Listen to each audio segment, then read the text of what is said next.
Good afternoon. We are live in Brighton as the Seagulls take on the reigning WSL champions Chelsea. Now, since winning the FA Cup back in December, it's been a mixed bag of results for Emma Hayes' side. They haven't played a league game since December the 11th. Today, the Blues are looking to beat the January Blues and get their title challenge back on track.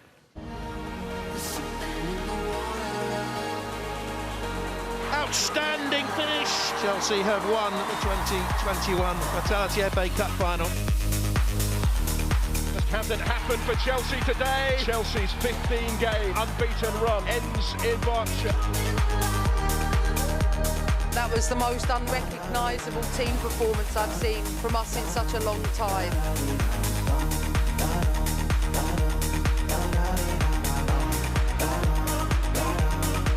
Chelsea's defence of the FA Women's Continental Cup continues. They are through to the semi-finals.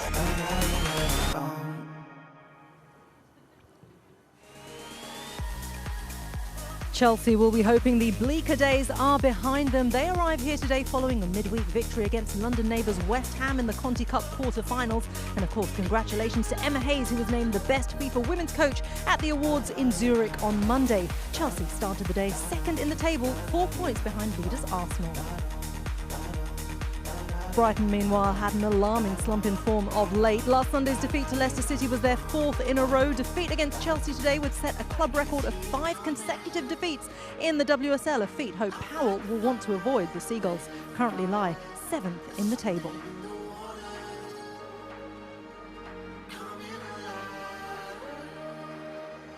It is Brighton versus Chelsea in the Barclays Women's Super League. Kick-off here at the People's Pension Stadium in just over 10 minutes' time.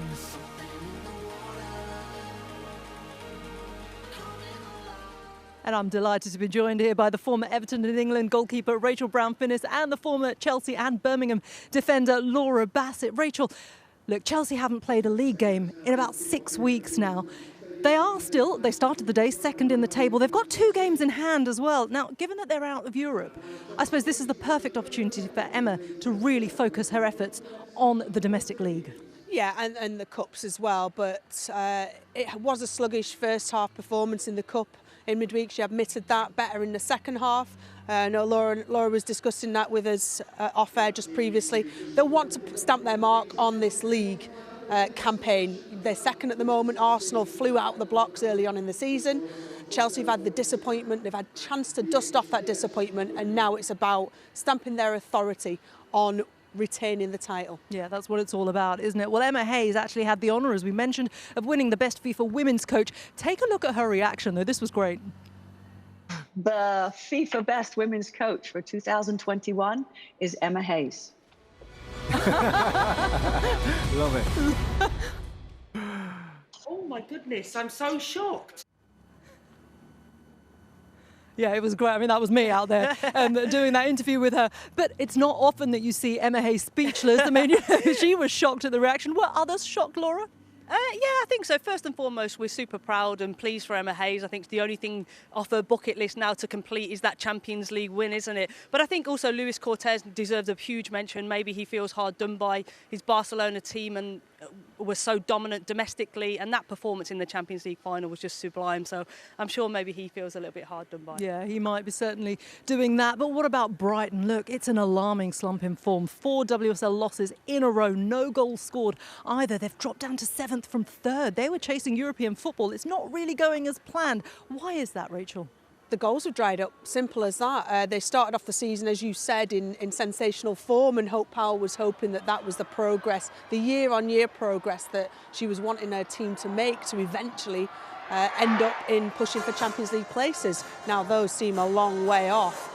A win today would kickstart the revival of their season, but as it stands, a real lack of goals. There's 4 goal scorers with 2 goals to their name for Brighton, and that is simply the problem. Too defensive, not enough going forward. Yeah, it's been a difficult time, hasn't it, these last few games? Well, let's hear from the managers now, starting with Hope Powell, who, well, there was a little bit of uncertainty over whether she'd make it here today or not. She has returned a negative PCR test and a negative lateral flow test today. She is in the dugout. She's been speaking to Kelly Summers.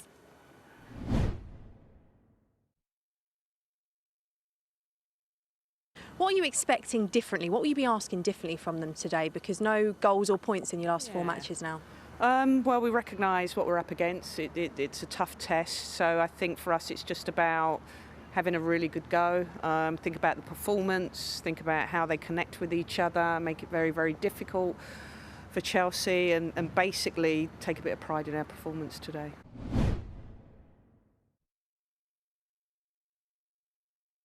Given that Arsenal don't play until later in the day, is this a real opportunity for you and your team to pile the pressure on them? I've been here so many times, like you have to just cope with your own game, not worry about everybody else. So for us, we know this has been a tricky place to come over the years, and know they're a tough team to break down, and they have to focus on making sure we play well. No Sam Kerr, of course, as well as no G as well. Who's the goal-scoring burden going to fall to in her absence? All of them, every single one of them. That's the way it goes. Pernilla stepped up in the week, as did Erin. Fran's assists, Jessie's pass assists, all crucial. Everybody has to contribute to goals. Yeah, slight slump in form for Emma Hayes' side. She'll be looking to reverse that, as will Hope Powell with Brighton. There has been an upturn in fortune for them in terms of signings, though. Emma Kullberg and Julia Zigiotti are two Swedish internationals who joined the club, and earlier this week, Caroline de Moorish caught up with them both.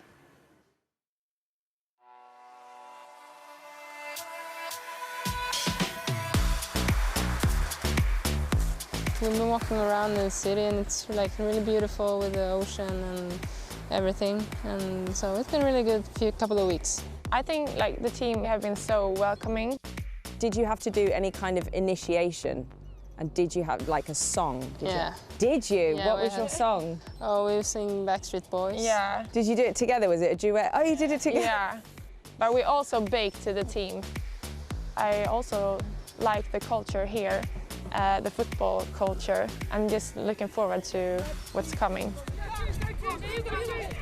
And what, I guess, made you want to leave Sweden? We watched a lot of games, and I think Brighton played a really good football and like scored goals and won. So we wanted to try something new, and this league is like the best league right now, I think. Was there something about Hope's philosophy that made you think this will really help my game?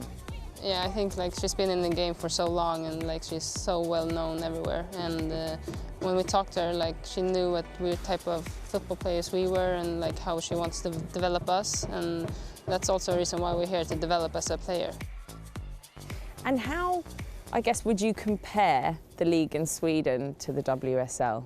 I would say the intensity, and there is so many good players in this league. It's so many international players. There's so many Swedish players. What is it about the WSL that attracts so many Swedes? I think, as I said before, this is the best league right now, and like a lot of Sweden players want to develop and come here and just to know how it feels. And did you speak to any of them before coming? Yeah, of course. Like we talked with a lot of players before, so yeah, we got a few tips and stuff like that. So. And there's a big match against Chelsea. How do you approach a team like them? We really need to like just come together, work together, help each other. It will be a tough game, but at the same time, it's going to be so fun. Of course, it's like the top teams like Chelsea, Arsenal. Like you always want to play them because you want to see where like Brighton is, if you compare them to, and as a player, how you can stand in those like big games.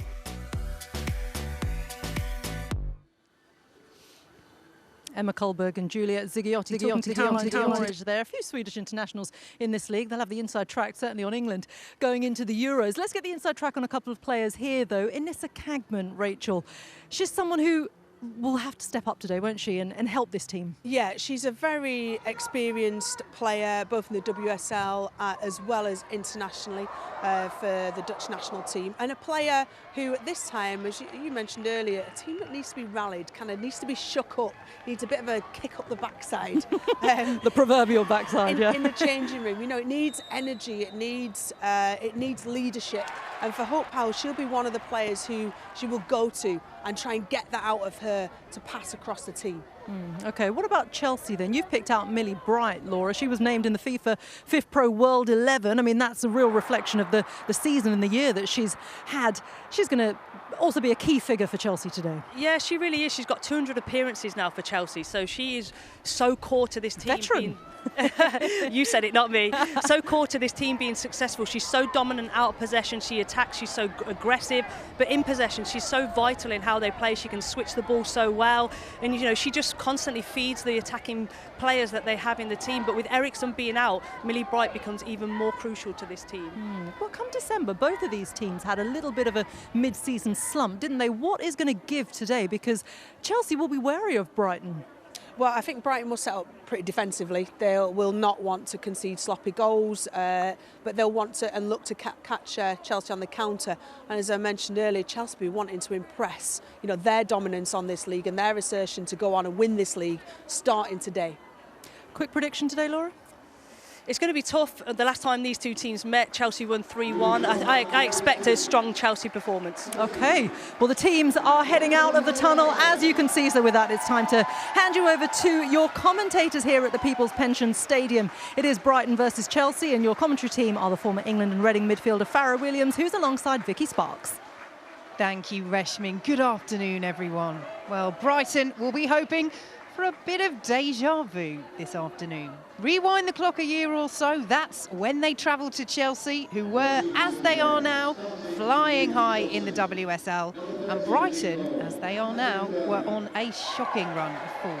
But they upset great odds last February, beating Chelsea to end their 33-match unbeaten run in the WSL. Nobody saw it coming then. Farrah Williams, could we be in for another surprise this afternoon?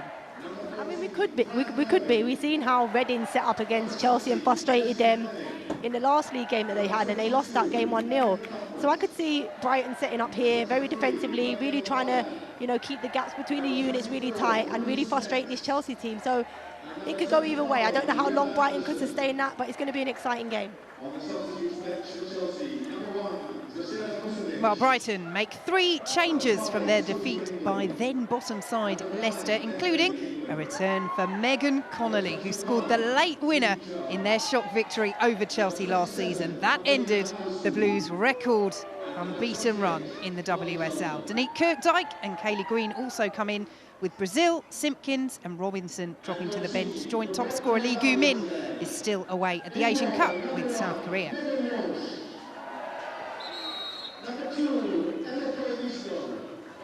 Chelsea are missing their top scorer as well. Sam Kerr's busy becoming Australia's all-time leading goal scorer. Also away at the Asian Cup, newly crowned FIFA Best Women's Coach of the Year, Emma Hayes, makes 2 changes from their League Cup quarter-final win over West Ham, with Guro Wrighton and Drew Spence coming in for Ingle and Charles. The visitors are still missing several influential players, including captain Magdalena Eriksson, and can name only 6 substitutes. Well, Hope Powell in the dugout for this one for Brighton after that COVID scare, but has returned 2 negative tests. And her experience, Farrah, taking on Emma Hayes, will be key for Brighton. Yes, their assistant manager, Amy Merricks, who would have taken charge, was saying she'd be in contact with Hope Powell, but it's different when the boss is in the dugout. Of course, it's always different when the boss is in the dugout. I think they have, obviously, that more power. You know, the players obviously have that little bit more, you know, respect for. But, you know, this excites me. Emma Hayes and Hope Powell, 2 of the very greats of the women's games in terms of their management skills, their tactical knowledge of the game, and I'm really looking forward to it. I think, you know, tactically, I think both teams, you know, it's a game to be excited about with the tactics that both of them will present today. Kirsty Dowell is our referee this afternoon for Brighton against Chelsea in the WSL. Pernilla Harder, a woman in top form, scoring a hat-trick last time out against West Ham in the League Cup. Chelsea looking to close the gap on leaders Arsenal to a single point as the players take the knee at the start of this match. The message against racism still clear. So it is Chelsea getting us underway, playing in their change strip. Brighton looking to end this run of 6 defeats without scoring. Chelsea looking for a bright start.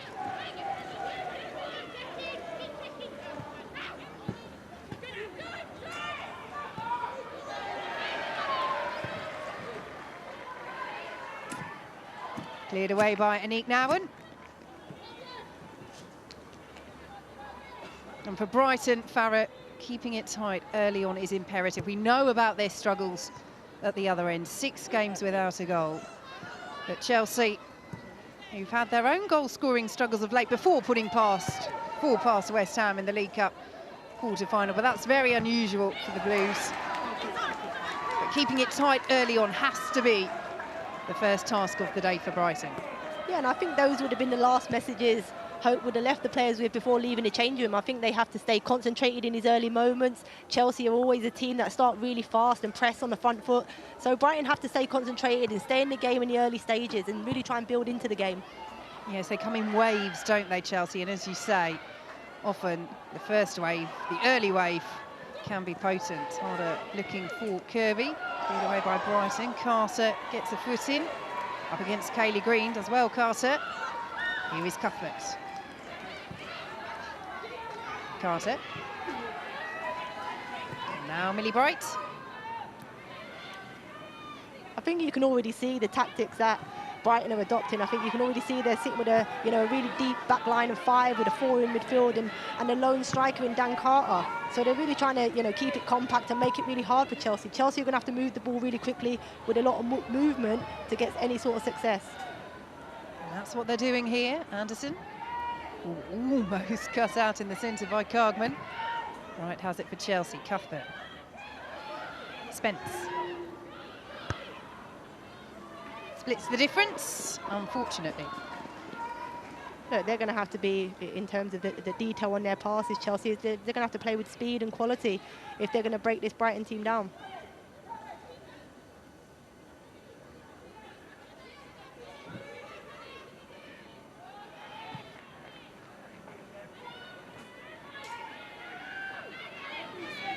Here is Cuthbert. Now Millie Bright, one of 2 Chelsea players to make the FIFPro World 11 this week. It's been a very good week for Chelsea in that regard. 4 players across the men's and the women's team, and 2 coaching awards taken by Thomas Tuchel and, of course, Emma Hayes.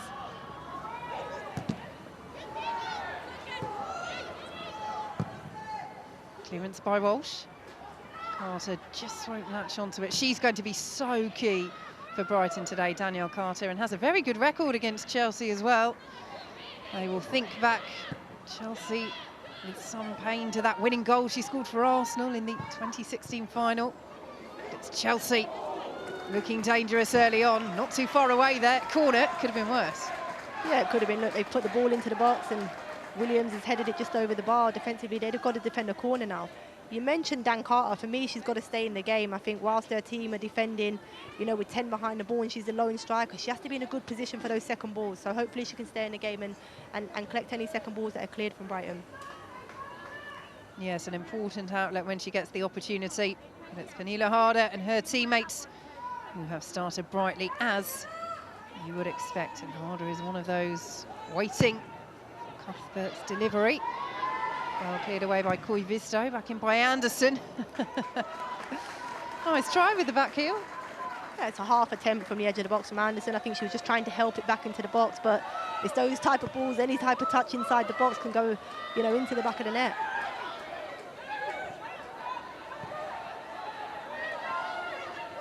Here is Kuhlberg, one of Brighton's 2 new signings. Miscontrol by Green, who's asking her teammates for a few more options. Carter. Harder. She'll try and get there again. He concedes the foul on Kirkdike. Dangerous play, though, by the Chelsea attacker. It is. I think what you can see with this Brighton team, and knowing Hope Powell the way that I do, she would definitely want her team to try and play out, to try and possess the ball where they can. They won't just want to be chasing the ball for 90 minutes. So the moments they can play, and you'll see they'll play out here, they'll try and keep the ball. They've got to be careful they don't play themselves into danger.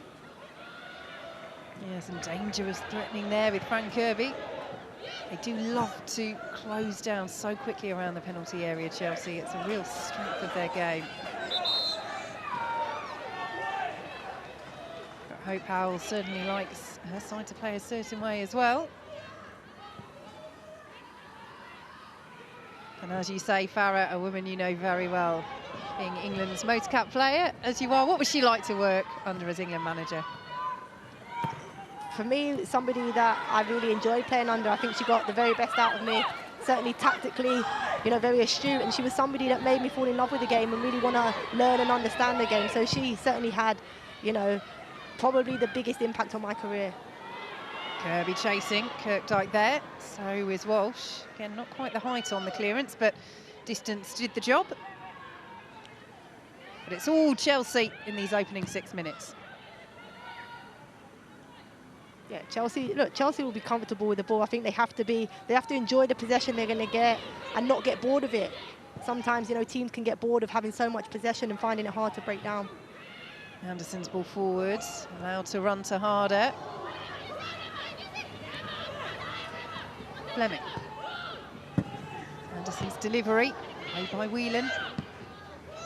Backs to the wall already for Brighton. But they're holding Chelsea at bay. Bright gets the better of Carter.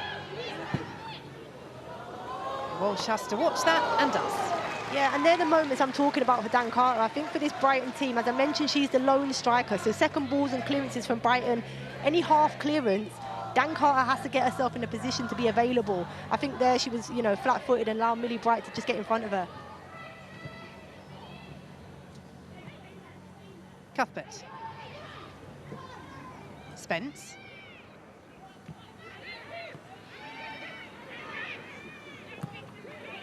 Well, we mentioned Brighton's poor form at the moment, losing their last 6 without scoring. Chelsea's victory in the League Cup over West Ham was their first win in 4. They were humbled by Wolfsburg in the Champions League. Real disappointment for last year's finalists to go out at the group stage, not reaching the quarter-finals.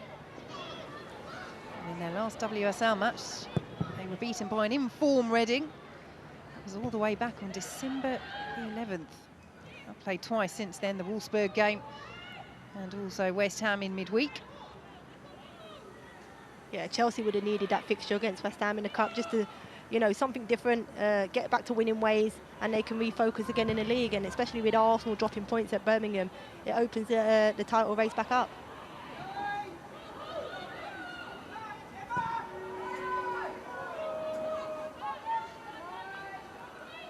Yes, there is a real opportunity here for Chelsea today because the rest of the top 5 in the WSL are playing each other. Manchester United against Tottenham, that was a noon kick-off, still goalless. And then later, Arsenal against Manchester City. And for all Manchester City's early travails in the season, they move to within 3 points of Arsenal were they to win that. They're still in this title race, and it looks like it's hotting up once again, Farah. Yeah, I mean, it does. Look, this Manchester City team, we said once they get players back to full fitness and they have a full squad, they're going to be a competitive team and they're going to push for that front 3, I think, sorry, that top 3 spot. Look, they've had it difficult at the start of the season, but they're back to form and they're picking up results. Hayley Green did well initially. Brighton with the interception, though, just won't run for Kirby. Might do now. Wants to find a teammate. Finds Fleming. Brighton away. The yellow shirts are just swarming around Brighton. Every time they clear, it comes straight back at them. And crunching challenge by Letitia. Very much appreciated by the home crowd here. Yeah, really good tackle by, you know, a fantastic young player, May Letitia. Certainly one for the future.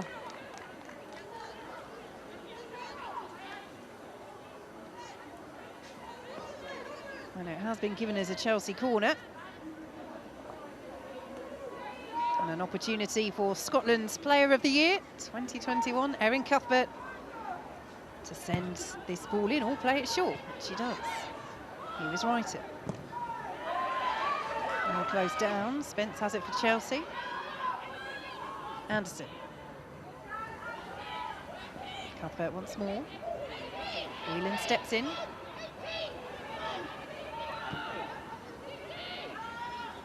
Kirby. Such a free-flowing forward line for Chelsea. Brighton can only find Whelan. I think Brighton will be quite comfortable with the possession that Chelsea have at the moment. You can see Emma Hayes, she looks calm in the dugout. She'll be patient with her team. She'll know they have a lot of ball. And Chelsea are used to that. I think they could, as I mentioned earlier in the game, I think they need to play with that little bit more intensity. You've just seen it a little bit before with Fran Kirby, playing with a little bit of speed and following her pass. they're the type of movements that might break down this Brighton team. And if you go back to last February, Brighton's victory over Chelsea, which remains their only win over the Blues in their history, is their 10th meeting. Emma Hayes was very scathing about her side's performance after that, saying that they lacked the intensity and aggression, didn't take the game to Brighton. When you look at the stats, however, from that match, they had 30 shots to Brighton's 3. And they were still undone. So Brighton know that soaking up the pressure, just keeping it at 0-0, and trying to take those chances on the counter, it's worked for them. It's worked for them before, and it's worked for the majority of these players as free kick goes against Brighton to Chelsea. It looked like Drew Spence there was sandwiched between Dan Carter and Cagman. Not sure worthy of a foul. I'll have to see that on the replay. But Chelsea got the foul. Look, sometimes we're still on the replay here if it's a foul for Cagman. I think they won the ball. I think it looked worse than it was. I think Drew Spence's foot got stuck in the ground. That's probably more of the effect. But as you mentioned with Chelsea and Brighton, I think sometimes, you know, when you read into stats, it doesn't really reflect the game and, you know, half chances that Chelsea might have had in that game, because you can look back to the Reading result that Chelsea had, and Reading were comfortable for most of the game. But if you was to look at the stats, you would never have believed that. So, you know, stats can be deceiving sometimes. Yeah, I've got those stats there for you, Farah. 77% possession, 34 shots on target. Well, they get a shot on target here, Chelsea. Kirby, Chelsea with the player down. Referee allows play to continue for now. Anderson's delivery straight into the arms of Walsh. What was that, 34 shots at goal for Chelsea? And if you ask the keeper, if you ask the Reading goalkeeper, did she feel under pressure at any point in that game, I think she'll tell you otherwise. Well, 5 on target, so there you go. There you go. So not much for her to do considering the amount of attempts at goal. So I think that... Given away by Carter. I'll bring the bare stats, you bring the deep analysis. I think Emma, at the minute, will be thinking the same about this Chelsea team. Yes, they've had comfortable possession. I don't think they've really hurt this Brighton back line. I think Walsh in goal has been quite comfortable collecting the balls that have been coming in. They need to get beyond this back line, and it's quite hard. And you can see here some of the balls into the box. It could have been a foul there on Brighton, but yeah, some of the balls into the box are quite comfortable for Walsh to take in the goal. Yes, just a talking to for Maya Letitia. Brighton won't make the most of that. I think that's the type of player Maya Letitia is. She likes to be aggressive in her defending, quite hard, let players know that she's there. I think it's important that she plays like that, especially today against, you know, some of these flair Chelsea players.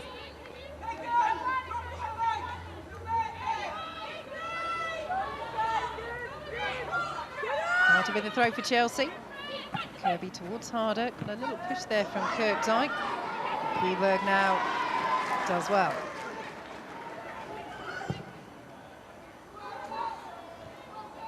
Koivisto. Nowen. Miscue. Emma Koivisto. Brighton with a rare for a forward. Cargman. Carter awaits. Corner. These are the moments that Brighton will be waiting for. You know, sloppy play from Nowen at the back as she passes out and it gets intercepted. And then it allows Brighton to attack on the counter with bodies being able to commit forward. Well, in that victory last February, both of Brighton's goals came from set pieces. One of them was scored by this woman, Megan Connolly, who went straight in. I was waiting for that stat. I was going to. That's a good one, though, isn't it? I was going to back it up with an absolute fact. So corner to Brighton.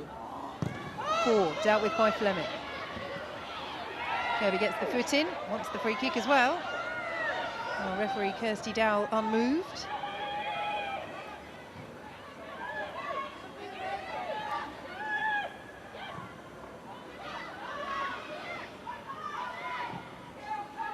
Carter. Dispossessed well. Brighton pick it up again though. Space for Whelan. Chelsea had gone narrow. Carter blocks the effort in the end. And here is harder for Chelsea. Yeah, that was really narrow defending from the Chelsea back line. I think Dan Carter got you know, too close to Millie Bright and allowed Whelan to get down this left-hand side. I thought the delivery was poor. I thought she could have carried it into the box and maybe picked out a teammate inside the box and create a better chance. 15 minutes gone, and we are still level. Williams away for Brighton. Here is Whelan. Just a little rushed on occasion, isn't it, when Brighton go forward? Yeah, and I think that's just the way Chelsea press. I think they put you into that false sense of security where you feel you have a little bit more time and then they rush you into playing passes early. I think if Whelan was to get her head up, she could have seen that Green was making the run in behind, and that would have probably been the better pass. Nice turn by Kirby. Too much on it for Harder, but it'll be interesting to see that link up between Kirby and Harder. Of course, we know how good it is between Sam Kerr and Fran Kirby, but Sam Kerr, Chelsea's top scorer, away with Australia at the Asian Cup, doing very well as well. Has become their all-time record goal scorer, overtaking Tim Cahill. How much of a miss is Kerr in the context of the goal scorers that Chelsea have? Yeah, she's a, as you mentioned, sorry, Chelsea just got a chance out here on the. Yeah, we'll pick that up in a moment, because Chelsea, once again, are sending that yellow wave forward. Carter. Dispossessed by her namesake. Very well. Here is Williams. Pressured by Harder. Needs help here, Williams. And didn't get it. Yeah, I think I think the decision to stay on the ball as long as she did was the wrong one. I think she then plays herself under pressure and, you know, gives a corner away. You know, something that I know Hope Powell won't want, and certainly her teammates won't want to keep defending. So Cuthbert once again on corner duties for Chelsea.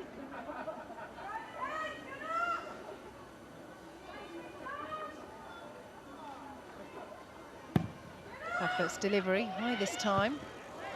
And the header sails over from Harder.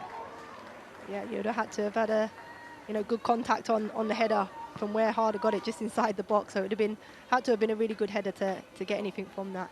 But going back to your point about Sam Kerr, I think in terms of what herself, Kirby and Harder bring, them all different types of player, and I think they all really do complement each other. But what Sam Kerr does different to both of these is that she's a very good striker that's able to run beyond lines and really stretch defenders, which I think Chelsea are missing today.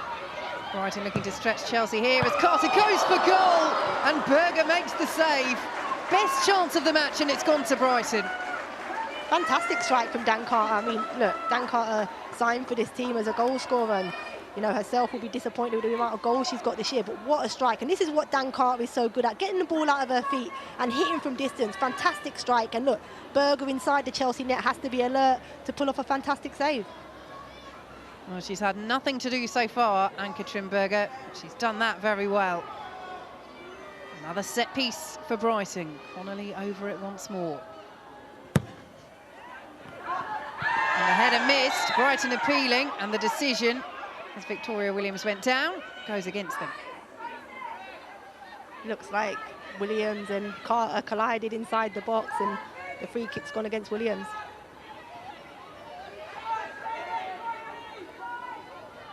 But those are the moments, aren't they, Farah, that Brighton will take encouragement from. The shot by Carter and the set pieces, which they know, historically, from which they can cause Chelsea problems. Yeah, most definitely. And that's what I was saying about Dan Carter. I think she was in a much better second ball position there, and that was why she was able to then face forward and get her shot away. And they're the moments that this Brighton team are going to need going forward against Chelsea. And they're going forward once more. Koivisto has been aggressive when she's got on the ball. Whelan. Blocked by Fleming.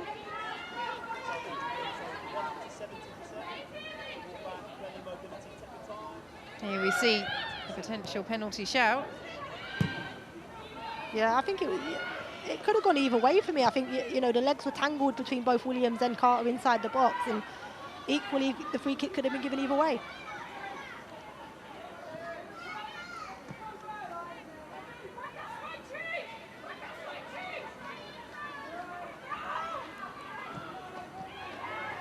Interception by Connolly, again Nowen with the loose pass. Carter takes it away from Spence, takes it into Anderson. And we'll take it to Connolly if she can keep it in. No, she can't. No, it looks like Brighton have gone to a back four and four in midfield, and they've pushed Cagman a little bit closer to Dan Carter, and that's why I think that Dan Carter's more involved. Here's the penalty shout, or yeah, I just think it was a tangle of legs. As I mentioned, it probably could have gone either way. But going back to my point about Brighton, while they look as if they're getting a bit more success from the formation, you can see here, it looks like they're playing a 4-4-1-1, which allows Cagman to get a little bit closer to Dan Carter, which is why they're getting a few more chances, and Chelsea, forcing Chelsea into making errors. Now, and this time, opting to go back to Berger. We talk about the miss that Sam Kerr is for Chelsea. What about Magdalena Eriksson, their captain? Oh, yeah, I mean, she's a huge player for this Chelsea team. I think this Chelsea team coming forward, whilst wasn't short, just ahead of Cuthbert. But she does win the corner. Yeah, another corner for Brighton to defend. But as you mentioned, Eriksson, I think, her leadership within this Chelsea team, I actually think she gets the very best out of her teammates around her, and I think that's a sign of a great player. Great delivery into the box, really good area from Brighton. Chelsea will be disappointed that, none of their players got on the end of it. Well, there is no height of Eriksson to send forward, but now and Bright are up from the back as Cuthbert once again drifts it in. It's towards Bright. Spence, blocked by Williams. And away to safety by Cagman. I just feel the deliveries from Cuthbert, she's an expert at deliveries from free kicks and corners, just need a bit more pace on the balls. I think the longer they're in the air, the harder it is then to execute anything towards goal with the pace of the ball that is coming in at.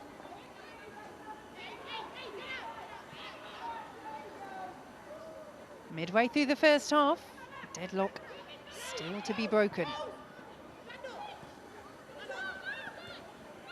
Letitia. Again, Brighton failed to prevent the corner. Just slipped there at the vital moment, the 19-year-old. Yeah, and they find themselves, look, with yet again defending another corner. This is something probably Brighton and Hope Powell have prepared themselves for through the week, but they won't want to keep defending corners and giving Chelsea this amount of chances. Brighton this time with the drifted delivery. Brighton just about get it away. Williams with the header. They're so deep, Brighton, it's only ever going to come back at them. And now it does with Fleming.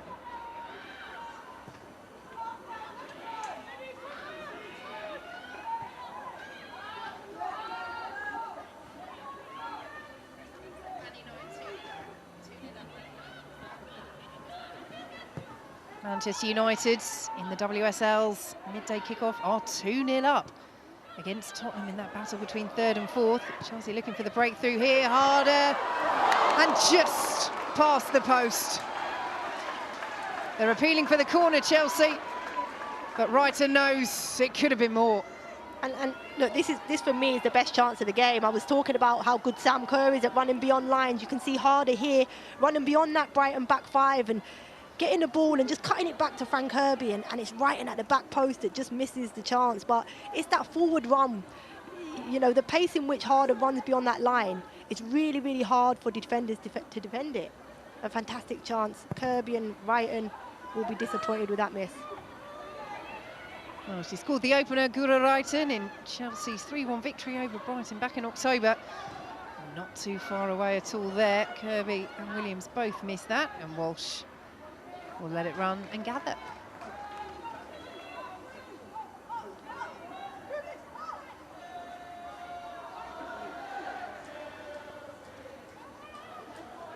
You've got Hope.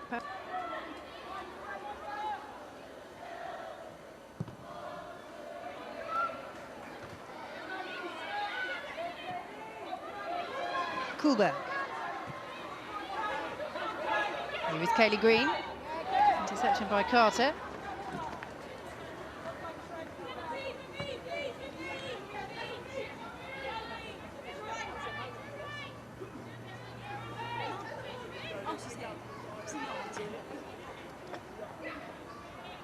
Silver medalist at the Olympics this summer with Sweden, Emma Kuhlberg. Good signing for Brighton in this January transfer window.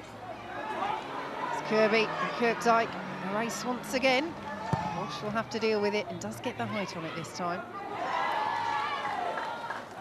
Brighton throw.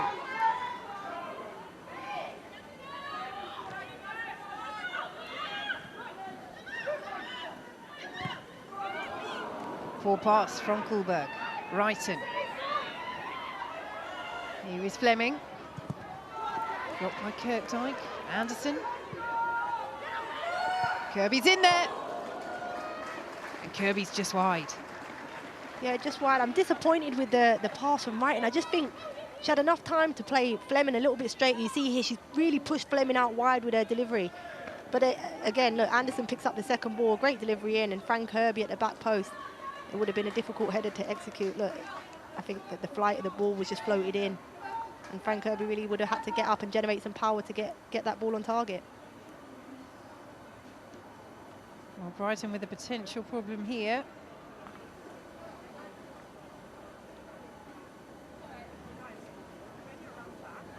It's an opportunity for both teams to get some tactics on. I know Hope Powell, you can see, she'll have her tactics board out, giving her team information. I think this is something that is common within the Brighton team and Hope Powell, her approach. Yes, Kaylee Green receiving treatment. There are those tactics. Can we decipher anything from that through the legs, Farah? No, I don't think she's working off the tackle. I think you can see here from what she's saying.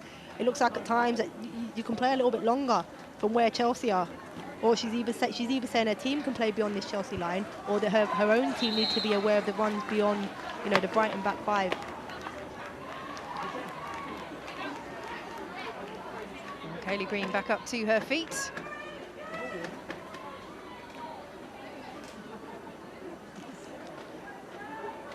Well, her side are in action again in midweek. Their rearranged match with West Ham in the WSL. That will be live on the red button on Wednesday evening. 6:45 our coverage begins. And you can join the conversation with us on social media as well. Hashtag BBC WSL. Brighton also in action in midweek. Their rearranged match at Arsenal this Thursday.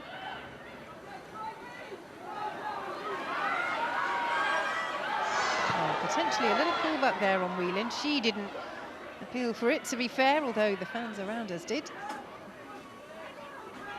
Anderson. Here is Harder, using that strength and skill, and Brighton, very good block, and you can see Drew Spence on the edge of the deep with her head in her hands.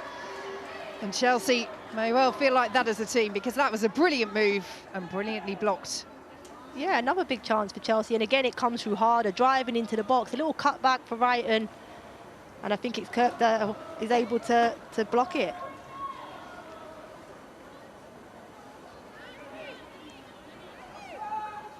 Well, the height up from the back. Millie Bright once more. Chelsea take the corner short though. Brighton. Brighton just bringing the players out a little bit more quickly, not sitting quite so deep. And the chance from that set piece is all but gone for Chelsea. They'll have to build again. Harder will try and do just that up against Daniel Carter. Dispossessed by Whelan.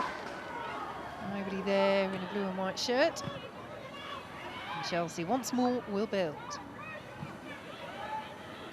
Chelsea keep recycling the ball and going back from when they're in really good attacking moments. And what I think they're trying to do is bring this Brighton team out a little bit and get them off the edge of the box so that they can really break them down. But I think in doing that and making it more comfortable for Brighton to reshape and you know, and get back into that block of, you know, two banks of four, you know, and blocking lines for Chelsea to play to the players like Frank Kirby and Harder. Brighton. He's had Chelsea's best two chances of this opening half hour. Now when looking for options. Anderson. Can't find Brighton. And the longer it goes on at 0-0, Farah, the more encouragement Brighton will have as the offside flag goes up on this near side against Pernilla Harder. Yeah, and look, Brighton are very good at frustrating teams. It's how long they can do it for. We've seen that, you know, just after the Christmas break when they held Manchester City till the half and they come out in the second half and wasn't able to sustain it for long periods. So they've shown they can do it for a period of time. It will be Hope's Powell message at half-time. That will be, you know, we need to do it for much longer in the second half. Oh, you've nicked my stat there for the start of the second half. Yes, because the last home game it was 0-0 at half-time. They lost 6-0 to Manchester City. All goals coming in the second half as the flag goes up this time against Brighton. But she did have to reshuffle that match at half-time. Danique Kirkdyke coming off. She's been playing through injury. Danique Kirkdyke, Hope Powell saying that it has been the case of managing and battling through that pain. But I don't think that helped at half-time against City, nor did the early Victoria Williams own goal. And then the floodgates, unfortunately for Brighton, did open. They did. There was a few amount of mistakes, and obviously the own goal, you know, really didn't help the Brighton team. And then once you concede 2 in quick succession after the half, I think, you know, it's inevitable what's going to happen with a Manchester City team with the attack that they have. Spence to Cuthbert. Now Fleming. Here is Anderson. Harder. Ooh, slid in there and caught Kirkdyke. Well, Harder is claiming that she got the ball. It was a miscontrol initially. She was stretching to read it. The yellow card is out, ready and waiting. I certainly think Harder lost control of the ball. I'm not sure. I think she lost control, but actually, I think it's more the way that she went in with the tackle. But I actually do think she did win the ball, and obviously you see with the direction of where the ball's gone, indicates that. But it certainly was a loose touch here from Harder. Yeah, I think she gets the ball. I think it looks a lot worse than it was. A little bit harsh to get a yellow card, in my opinion. Yes, the amount of contact that's made is negligible. I think, Farah, the point you made about the force with which she goes in, I mean, the force connects with the ball far more than it does with Kirkdyke. Yeah, and the other leg, you know, the trailing leg was along the floor as well, so it wasn't, you know, malicious. There was nothing really in it for me. A foul, yeah, you can give the foul, but the yellow card for me is a little bit harsh. Well, she is into the book, Pernilla Harder. Kirkdyke up to her feet. And Brighton have this free kick.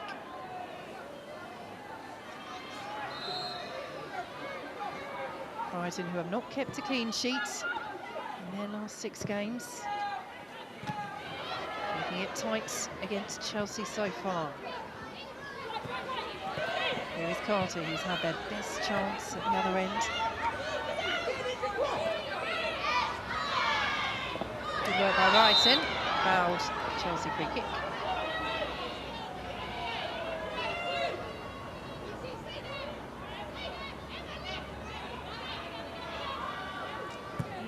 Look, Maya Letitia, she tried to go on the inside of Brighton and didn't get the better of her, and so she's had to give away a free kick. And you know, Brighton will see that as a smart free kick in a good area, and they can get themselves reshaped. Given away by Millie Bright. Stray passes just creeping in a little for Chelsea in this first half, as Kuhlberg is well dispossessed by Harder. Kirby. This is where Chelsea are so dangerous. Cuthbert, they're streaming forward. Brighton loose to Fleming, and again it's that release ball from Guro Reiten that has a grimace elicited on Farah Williams' face next to me. Because they're the opportunities that, you know, the quality that Chelsea have within the team. I'm sure Emma will be, you know, frustrated with their final balls, because they've had chances to really hurt this Brighton backline, and in the crucial moment the decision making hasn't been of the calibre of player that are on the ball. Chested down very nicely initially there by Victoria Williams. Fortunate perhaps that Megan Walsh was switched on, because there wasn't too much strength or direction on that back pass. There wasn't, but it just shows the confidence that, you know, this Brighton team now, you know, they're certainly growing with it in confidence. The longer they can, you know, hold this very good Chelsea team at bay.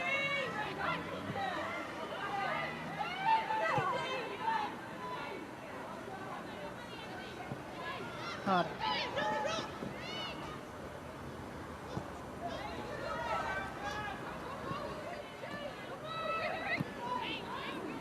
Spence.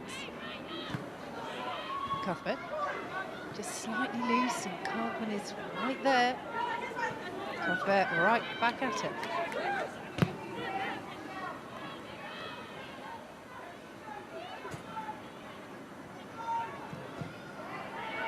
Anderson.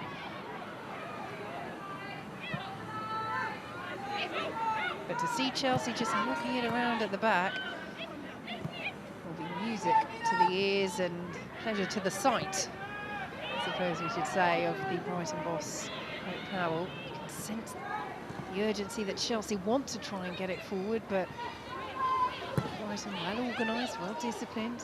Chelsea trying to play their way through. Brighton went down. No real appeal. It's a half shout there, isn't it, for a penalty? I just think it's too slow, everything, that the passes here along the back line. I'd like to see one of the Chelsea, you know, the more creative players, the Flemings, the Kirbys, the Cuthberts, the Harder, just get on the ball in a pocket and really try and drive at this Brighton back line.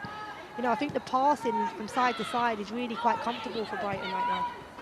Here is Kirby, can she make it uncomfortable? Cleared away, comes to Cuthbert. Kirby tried to pick her spots, could only pick out Megan Walsh. Yeah, really soft shot there from Fran Kirby on the edge of the box. A little bit more time, she could have hit with a bit more conviction, but we'll probably see the Brighton penalty shout here. I think as she goes, I don't think Leia Letizier's done much. She stood her ground. No, it's no penalty for me.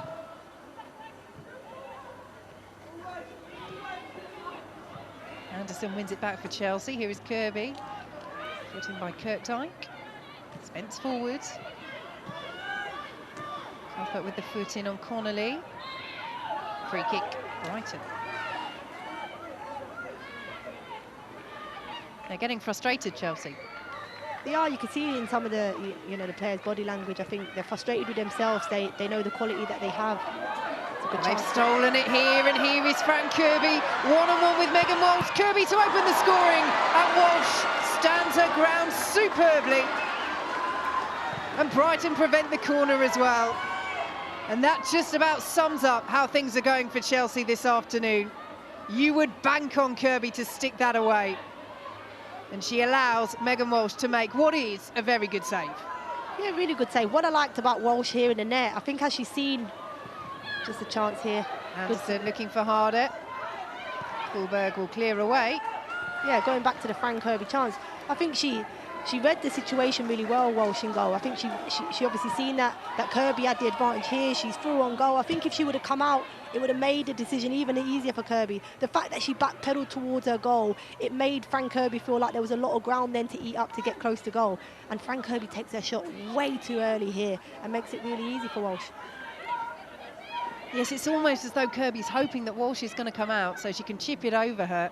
And as you say, she's still got a way to go. She's going to go for goal from there, because Walsh has got her angle spot on. I think if Walsh comes steaming out, it makes the goal even bigger for Kirby, and she can take it around her and then, you know, just put it into an empty net. I think the decision making from the goalkeeper Walsh was fantastic and gave herself half a chance of being able to make a save. So look, she's kept her team in the game here.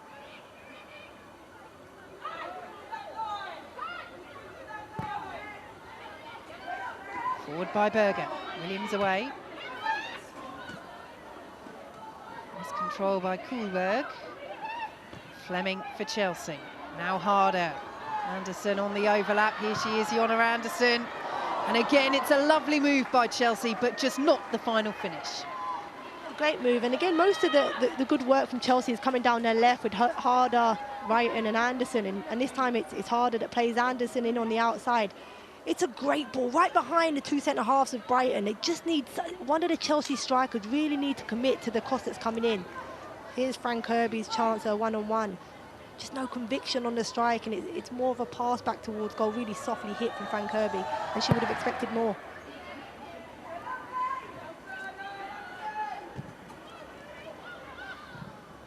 Kirkdyke away for Brighton. Connolly helps it on. Anderson. Now Spence. Again, look at the press from Cargman. Well, she's shouting there, Cargman. I wonder if she's saying to her team, come with me, Kaylee Green, come with me, Danielle Carter, because if you press Chelsea, you all have to go at once. Yeah, I think if you're going to press them, you have to do it together. I think what Brighton are doing. They're really trying to be disciplined in their position. I think it's crucial that they're disciplined with what they do and don't open the game up like they did against Manchester City and then end up leaking goals. They need to be disciplined in their shape. Kirby's off again. Walsh has come out.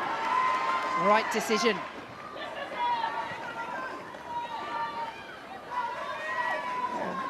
Walsh in the Brighton goal read the situation really well there. The ball in behind from Chelsea as Kirby's running onto it, and she's able to get there before Kirby and clear her lines. Well, it's encouragement for both sides, isn't it? The fact for Brighton that Megan Walsh is dealing with those, but the fact for Chelsea is that they've got Frank Kirby in behind properly once and almost twice. Yeah, you can't keep allowing Frank Kirby those chances because one of them, sooner or later, will go in the back of the net. Here is Anderson. Poor. Yeah, again, a really good area, and I mentioned it's that left-hand side where they seem to be getting most of their success. It's just the deliveries at time are so inconsistent, and we've seen there, you know, a poor delivery in from Anderson, and, you know, it goes out for a goal kick for Brighton.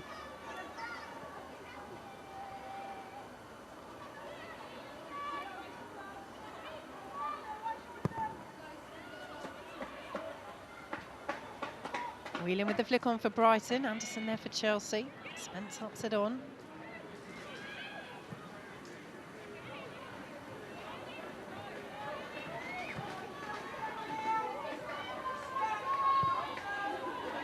Apart from that shock defeat to Brighton last season, Chelsea have been dominant against them in their history, winning 7 of their 9 encounters. But so many positives for Brighton to take from this first half. Yes, Chelsea have dominated possession. Yes, they've had more of the chances, where Brighton have had a very good one with Danielle Carter themselves. As Williams gets the foot in, gets a touch off harder as well. Brighton throw. And given that this is a side on a run of 6 defeats in a row in all competitions, they haven't scored in any of those. I think Hope Powell will be very, very happy with this first half performance. I think it's been a fantastic performance from Brighton. I think, you know, every player in this Brighton team have done their role so far fantastically well. Really tried to limit Chelsea, diligent in their defending, really tried to close the gaps, and they've done really well up to now. And again, it just won't run in the box for Chelsea at the vital moment. Cuthbert wins it back very well from Kuhlberg. Blocked by Williams. Chelsea corner.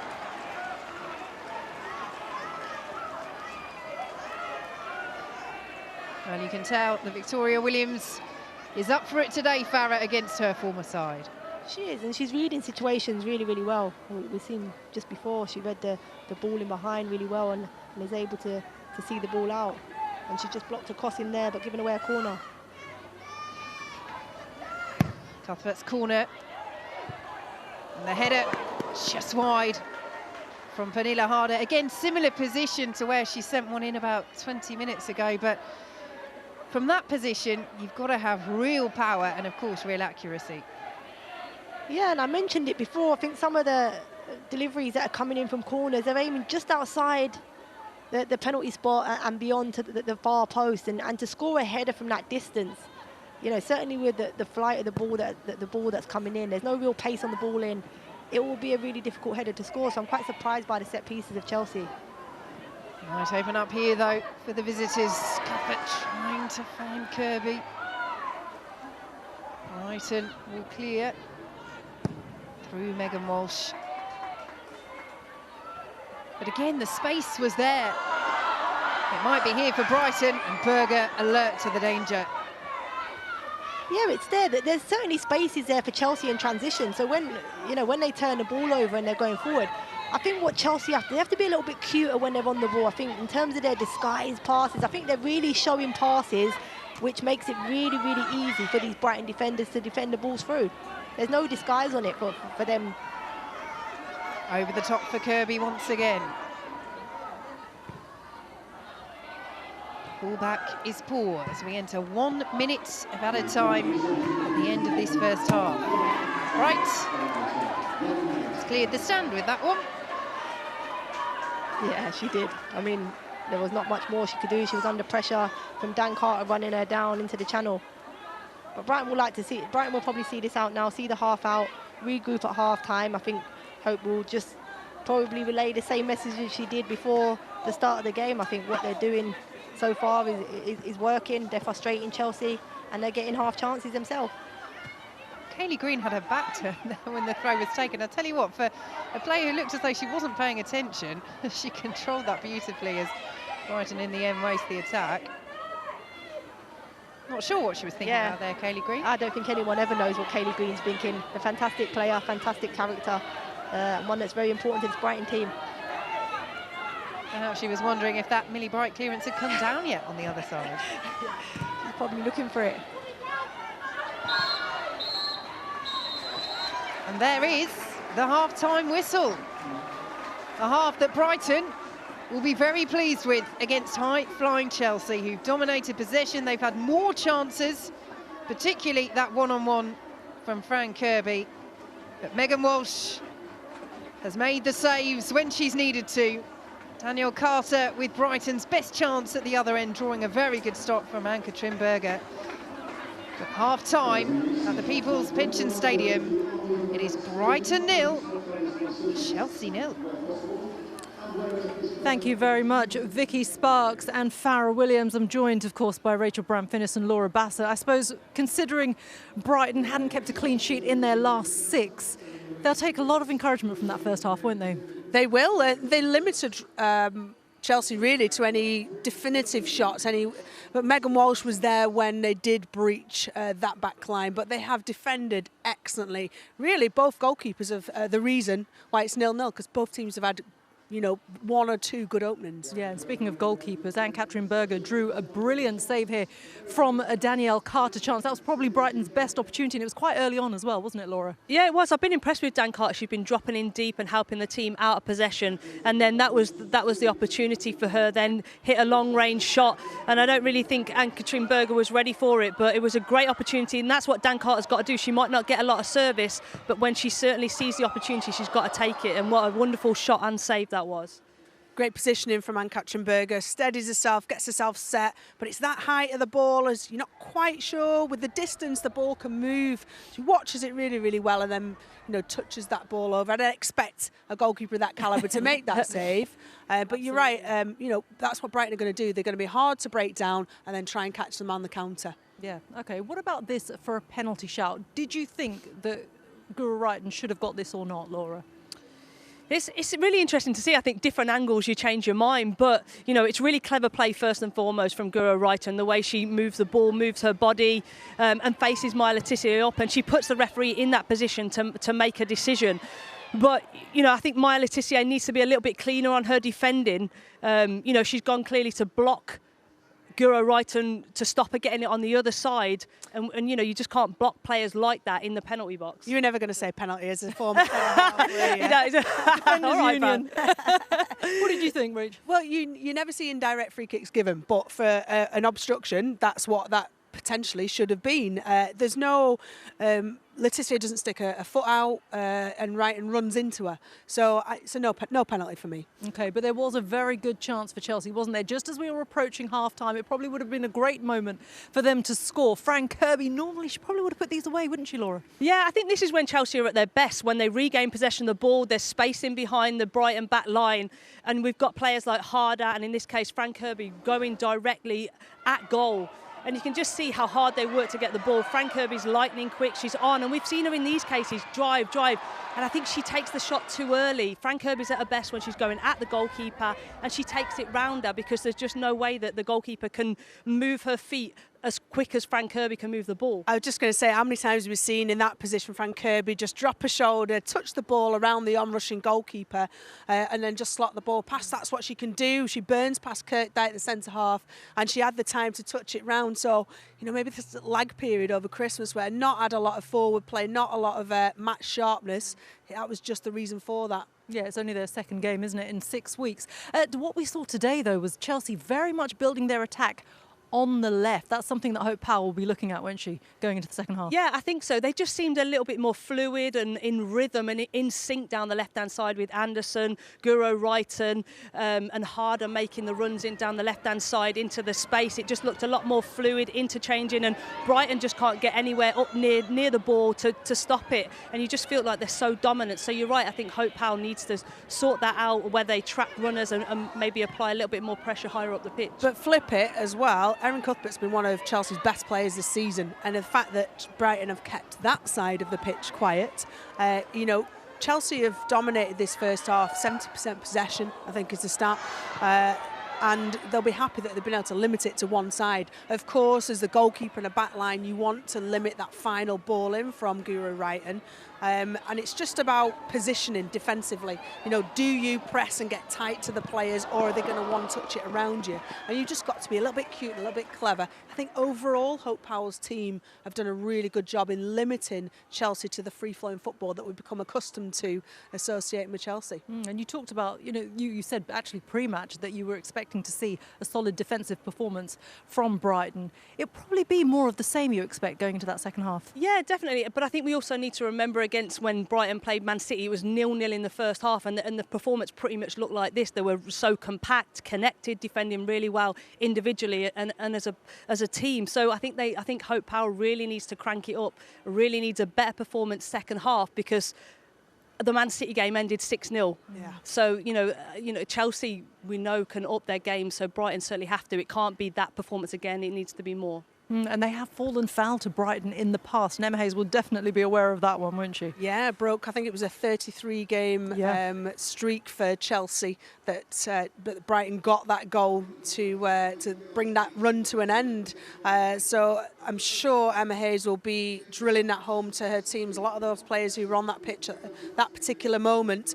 And as Bas said, you know, Chelsea can crank this up. They can polish the final product far better than they have done in this first half. Brighton need more of the same defensively. They need to try and add. You know, 0-0 as a result for Hope Powell at the end of this would be an excellent result. Yeah, wouldn't it just? Well, the crowd have been enjoying it. Always nice to see. Look at that little one there with the... And the Chelsea travelling fans always in good voice, aren't they? Always good to see them as well. Everyone wrapped up warm, as we are as well. It's a chilly one here at the People's Pension Stadium. OK, well, there is a big second half coming up. Brighton will be looking to defend that. Keep it 0-0 if they can. Of course, score a goal if they can as well. But Chelsea really will be attacking in that second half. But there is, of course, plenty more coming up on the BBC this week.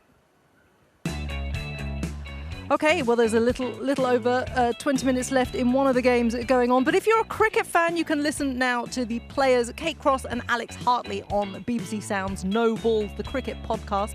The pair are currently down under for the Women's Ashes. In the WSL, Chelsea are back in action on Wednesday for their rearranged fixture against West Ham. That's on the BBC Red Button at 6:45.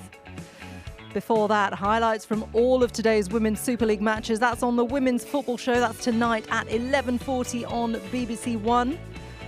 So there is plenty of WSL content across the BBC and, of course, the BBC Sport website. The same too for fans of the Premier League.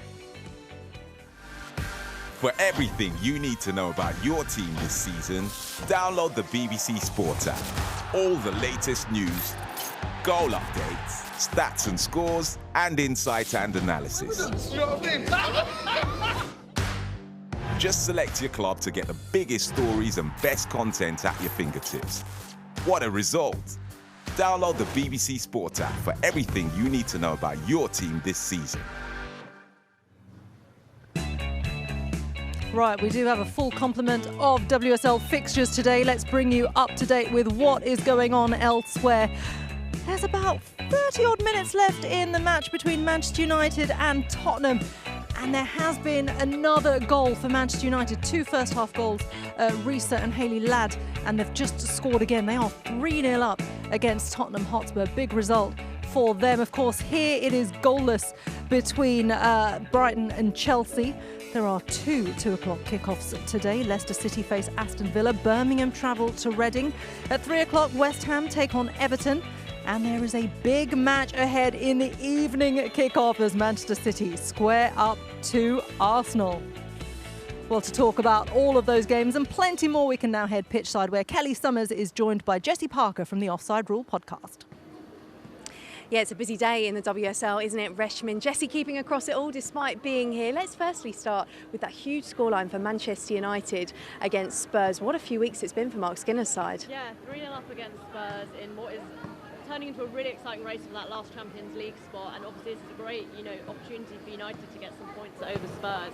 Spurs yet to score more than 3 times this season anyway, so Spurs yet to score more than 3 times this season anyway, so looking really good for them.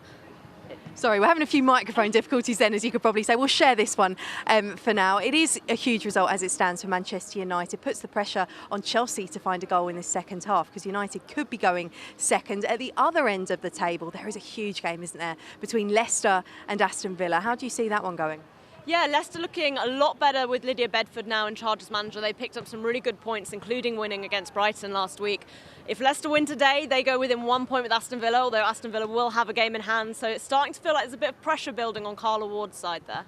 We can't really talk about the games of the day without talking about Manchester City against Arsenal. Jonas Eidevall's side having a bit of a wobble. How do you see that one going? Yeah, just 1 win in the last 6 in all competitions for Eidevall's side, and Manchester City definitely looking like a team who are getting a bit more back into their rhythm now. Lucy Bronze and Steph Horton have returned, although we haven't really seen them be tested this season, and those concessions against Bristol City in the Continental Cup and Birmingham City shows they are still vulnerable at the back. So I think this is be a really interesting one. Arsenal obviously thrashed them 5-0, City's biggest ever WSL loss earlier this season, so I think it's going to be a really, really tasty one tonight. What did you make of Jonas Eidevall's comments this week about the fact that he didn't feel the WSL should be played while they have players away at the Asia Cup? Yeah, a bit of a strange one for me personally. I can kind of see where he's coming from, but look, everyone's affected by this. Chelsea are missing 2 players as well, and it's not like they just disappear. He's had the season to play. It's not like you turn up in training and they've all just gone. And the tournament doesn't finish till February, so this idea that we could just have this big gap in the middle of the season, I don't know. It's not something that works for me personally. Well, that's going to be a huge game later. It concludes another brilliant weekend of WSL action. Second half, not long away. Reshmin, I can tell you from having watched Emma Hayes during this first half, she's been getting very frustrated with her team in front of goal. Oh dear. Kelly Summers, thank you very much. Well done with the mic juggling as well, I have to say. An interesting point that they discussed, actually, not Emma Hayes getting frustrated. We know that she would be with the lack of goals, but of course she's missing the likes of Sam Kerr, she's missing G, they're all at the Asia Cup as well. Interesting to hear the comments of Jonas Eidevall as well.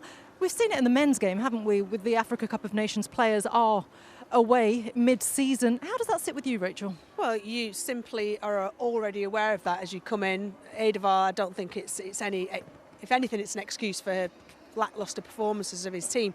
Yeah, he's got Steph Catley, Caitlin Ford, Lydia Williams out for Arsenal. You could argue that they are big players, but you know that. You plan accordingly, simple. And, Emma Hayes, of course she would want Sam Kerr and have G available for her team, but you're well aware that they are established internationals and that they're not going to be there. I think also it hasn't affected Arsenal's transfer window, has it? They've brought in exceptional players. They're getting Tobin Heath back fit, Black Stennis is coming in, Raphael's come in, Laura, the fullback, Vine Rotten, if that's how you say it. So, so I'm sure they have planned for that. So I'm sure he is concerned because of the performances and results. But the recruitment has been there, and you do know, a lot of time in advance. Do you know what? It's great how the WSL is cast its net so far wide that now the Asian Cup is a problem, because I don't think we've ever talked about that in previous years. True. The WSL is the best league in the world and we attract the best players. Yeah, absolutely. I've got to ask you about the bottom of the table though, Laura, your former side, Birmingham, well in the mix there, Leicester as well, Aston Villa. How do you see that one going? I don't know, Reshmin, and that's great to say, isn't it? No, because I think we all kind of... We thought it would be Leicester, didn't we, for a long while? Yeah. And then Birmingham, and now they're fighting it out. And then obviously, do we see Aston Villa getting dragged into that? So it's absolutely brilliant. I am annoyed that it's the Midlands clubs, but the Midlands, I have to stress that. We need Midlands. There's a lot of talent in there. We need as many clubs. Obviously, I'm biased in the WSL, so it's really exciting to see. And now we're looking at both ends, aren't we? Yeah. Both ends of the table. Yeah, we certainly are. Certainly at the top end here, of course, Chelsea looking to push and trying to retain that title. They need a victory here. It's goalless currently. Let's see what happened in that first half.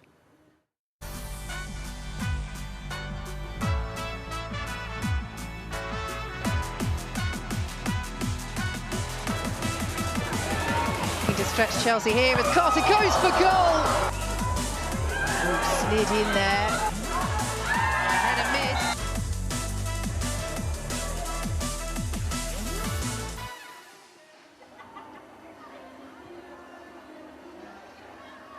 miss. Warming up, but the players are heading back out onto the pitch. So with that, it's time to hand you back to your commentary team, the former England and Reading midfielder Farrah Williams. But first, Vicky Sparks. Thanks, Rashmin. Well, Farrah, you stole this stat from me in the first half, but it's a good one.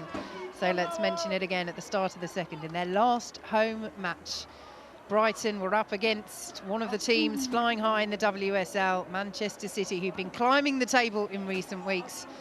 It was goalless as they headed into the second half. They ended up losing 6-0, and Hope Powell's side were 4-0 down inside 10 minutes of the second half. That is not to suggest that history will repeat itself, but what can she do, what can her team do to ensure that it doesn't? I think she'll be reminding them of that, how well they performed last weekend against Manchester City in the first 45 minutes. They've done exactly the same today against a very good Chelsea team. So they don't want to come out the blocks slow like they did last week. So I think that's what they'll be saying. What I've really liked about this Brighton team is that right from the very off, before the game, they were really together. They had the whole squad of players in a huddle prior to the game. They've come out at half-time. They're doing a few sprints together, and now they're in a really big huddle. So that, to me, shows a team that are together. And it shows to me that, certainly a believing in what Hope Powell is trying to do here. So look, I'm sure they'll be switched on to this second half. They have to stay concentrated and make sure they don't concede early. And it's the whole team as well, the whole matchday squad, all of the substitutes. Yeah, and that's what's so impressive. Look, when you're a team like Brighton, you need everybody to buy into what's being done. You need everybody on board, and that's a sign of a good manager and a good squad of players and players that are all fighting in the same direction. And it's really, really good to see from this Brighton team. Well, I know you love your stats, Farrah. I'm sure many of the viewers do as well. XG, it's very popular at the moment. Chelsea's XG in the first half, expected goals 1.18, Brighton's 0.03. What will the pattern be in the second half? And as you said in the first, very rightly, Farrah, stats do not tell the whole story, because if you think about who will be more pleased with the match so far, it's Brighton by a long way. Yeah, it is. I mean, if you ask which keeper felt most tested in the first half based off the chance that were created from either team, I'm sure Berger will tell you the chance that Dan Carter had against her, and it was a fantastic save. And look, she's a world-class keeper, and that's why she was able to save it. So this early periods of the second half, as was the first, so important for Brighton to continue to keep it tight, to start with that energy that Farrah was talking about, as Chelsea start very well. Harder, Walsh Kane wasn't sure, and Brighton fortunate that Harder's touch took her right into the path of Kuhlberg, who clears. But Chelsea forward again once more. This is the start that they would have wanted. Kirby, Anderson, Kirby, Williams with the header, and a vital one it was. It was. Look, the chance before for Harder, fantastic ball from Millie Brighton to the pocket, and the ball slid into Harder. I think her touch was really, really heavy. Look, you can see this is the other chance from Kirby, and look, this could have been deja vu for Williams, and with the own goal that she scored last weekend. So she would have been happy to see that go over. But the earlier chance with Harder, she has to do better. Yes, heart perhaps in her mouth for Victoria Williams. It was a strong flick of the head. Whelan gets ahead on that one. Spence back in. Williams is there again. They're all claiming for it. Kirkdyke can't keep it in, and it will be another Chelsea corner. Just as we were saying at the half, it looked as if Brighton come out different, looked more like they were together. The concentration levels in these early stages of the second half haven't quite been there for them. Plenty of yellow shirts to aim for once again. Harder's header in. Brighton get it away. Cardman will help it on. Anderson will help it in. Carter away. Harder back in. Now one is still there. Kirkdyke and then Carter, as Brighton finally get the distance on it. First couple of tests of the second half successfully navigated for Hope Powell's side. Yeah, they were. Look, they've had to ride, a few smart balls from Chelsea and a couple of corners that were put in. But they have possession of the ball now, and so now they might try and find their feet a little bit. Yeah, here's the harder chance. I just think she had a really fantastic ball, but a really heavy touch. And then here's the Frank Kirby chance, and Williams heads it over the crossbar.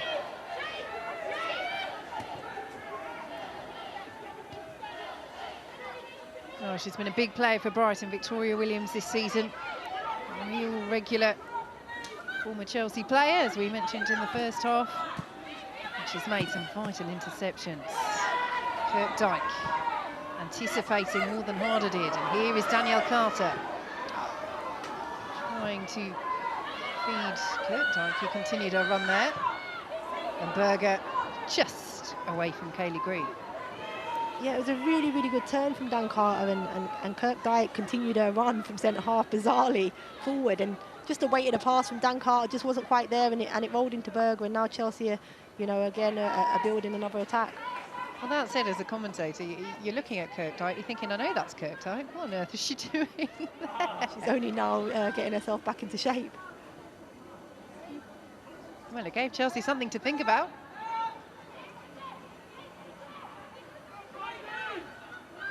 Over the head of Williams to Harder. Harder's delivery, looking for Kirby. So close. Yeah, really close. I was going to say, it's worrying a little bit how this Brighton team have come out in the second half. The two centre-halves seem to be getting really tight to Kirby and Harder. And here you see Williams got tight to Harder, who she just rolls her down the outside, but then Kirby's then free inside the box. A fantastic header, and it just goes over the bar. But you know, the centre-halves, because they're following these players into areas that are out wide, they're leaving massive gaps between the back line. It could be dangerous for them. Straight out of play from Brighton. Here is Anderson for Chelsea. Carter, dispossessed by Nowen. Spence. Brighton, Harder's on the run. Brighton saw her. Can Harder pick her spot? She can't pick out Kirby, she can pick out Cuthbert! How on earth has that ball not hit the back of the net? I'm just trying to work that out. How that hasn't gone, at least put the Walsh into making a save. It's fantastic play. I think the movement from Kirby, where she goes short and brings Williams in, Harder goes in behind. Fantastic cutback. And how this has gone wide of the post, only Cuthbert can tell you. It's a fantastic chance for Chelsea, and really they should be 1-0 up.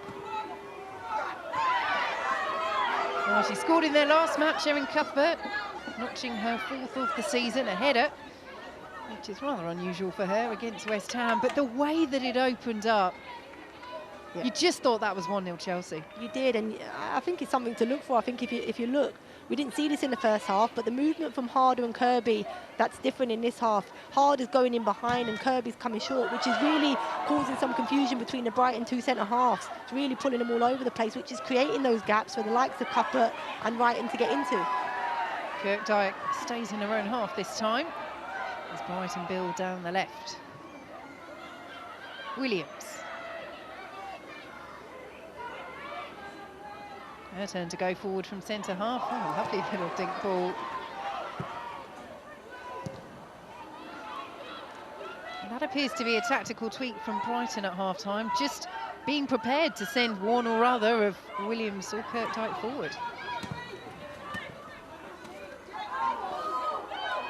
Late from Letitia, and she's lucky she didn't make more contact with Brighton there. Yeah, I think it was Letitia complaining about the tackle from Brighton more than the other way round. But I think what, you know, knowing the ambition of Hope Powell, she knows that she can get her team to defend against the top teams and stay in a game. I think what the, you know, the mentality of Hope Powell, she really wants to test the teams against the best. Yeah, I think it was more Brighton's follow through. Not much in it again. Koivisto sends it forward for Brighton. Brings the header. Harder is there for Chelsea. Brighton forward, looking to release Kirby once more. Kirkdyke read it. Too much on it for Koivisto.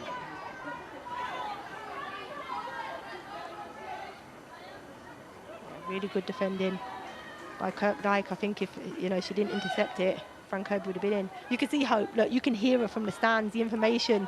She's been relentless from the side, you know, giving her team information, getting them to stay in the game, really encourage them in transition to keep the ball and go forward. You know, every other shout from Hope Powell's mouth is play forward, play forward. So she's certainly encouraging her team when they're in possession to really try and attack this Chelsea team. Well, that's it, isn't it, Farah? They've lost 4 in a row in the WSL, but they're still 7th, just 6 points off third coming into these weekend's matches as Harder lets fly. They're 11 points clear of the relegation zone coming into this weekend, the bottom club Birmingham. So it is very much still for Brighton about looking up rather than down. Yeah, look, they got off to a really, really good start. They got the points on the board really early on in the season, and I think that's why Hope really wants to challenge her players now to see where they're at. I mean, we saw here a fantastic strike from Harder that just goes wide of the post, but going back to my point about Hope Power, I think she wants to test their players to see what, you know, the levels that they're at. Can they really compete against these top teams? And as I mentioned before, we know they can defend for long periods. It's what they can do in transition when they have the ball is a test I think Hope Powell, or the challenge Hope Powell will be giving her players.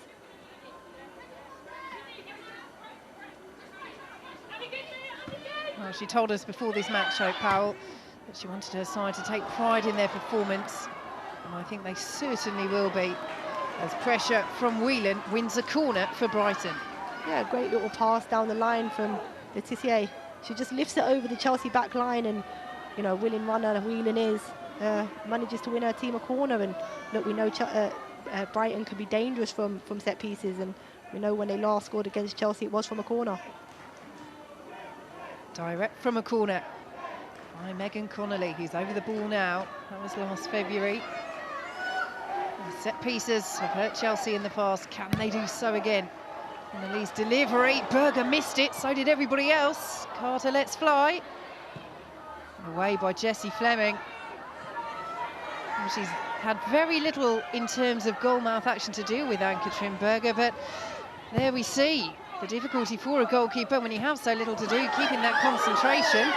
Brighton perhaps might feel they could have made more of that. It was a fantastic delivery. It was a strange one for Berger to try and come out to. I think certainly the pace, it was an out-swinging corner with pace on it. So for a keeper to really come out and get anything on it was a strange one for her to try and come and collect. Nearly gives Brighton an opportunity to score. Away by Anderson, forward by Danielle Carter. Offside flag goes up. It's Millie Bright again. How? That's the second one that's cleared the stand.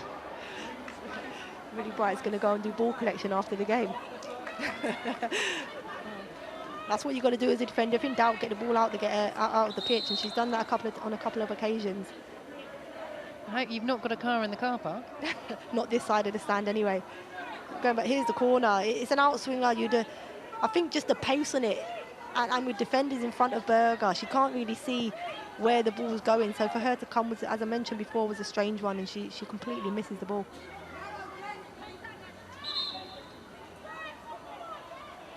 Well, Maya Letitia is receiving some further treatment here. That collision with Guro Reiten a few minutes ago. And to have to make any change at the moment in force for Brighton would be such a drawback, because they're working well as a unit, and Letitia certainly a part of that. Temporarily down to 10. It's Cuthbert. That's the ball for Chelsea. Now Spence up against Williams. Carter getting forward. First time we've seen that really in this second half. Now Bright. Chelsea go all the way back, and Brighton will be very happy with that. They're desperately trying to get Letitia patched up so she can get back on. I feel like, you know, for me as a player, you know, I wouldn't even be waiting for a bandage. It looks like she's got a few stud marks down her legs. Just wash it off and get on with it. I think, you know, it's more important that she's on the pitch. It doesn't look like it's anything serious for her to be off the pitch for as long as she is. Excellent work by Whelan to Green, who then goes down. Kohlberg still has it for Brighton. Williams. Paul giving away straight to Carter. Just need to keep hold of it at the moment, Brighton. Giving the free kick away.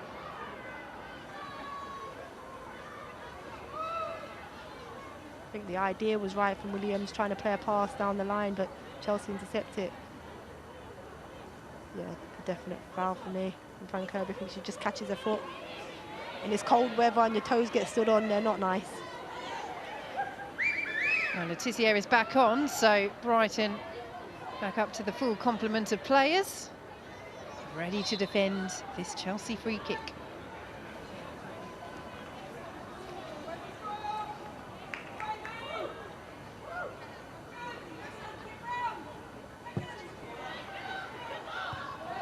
Again, Brighton make first contacts. Helped on by Spence, and again by Bright. Harder might get there, and Walsh does excellently. Tracked her all the way as she gave the rest of the Brighton defence the slip. And it's another big save from Brighton's number one. A fantastic save. You just see Harder here. She just gets behind. She just floats around. What she does, she stays on the move. And look, again, I've spoken about it, you know, this second half where the centre halves have been so drawn to their players that players are able to get beyond their line. And luckily for Brighton, Walsh was alert in the goal and is able to get a block.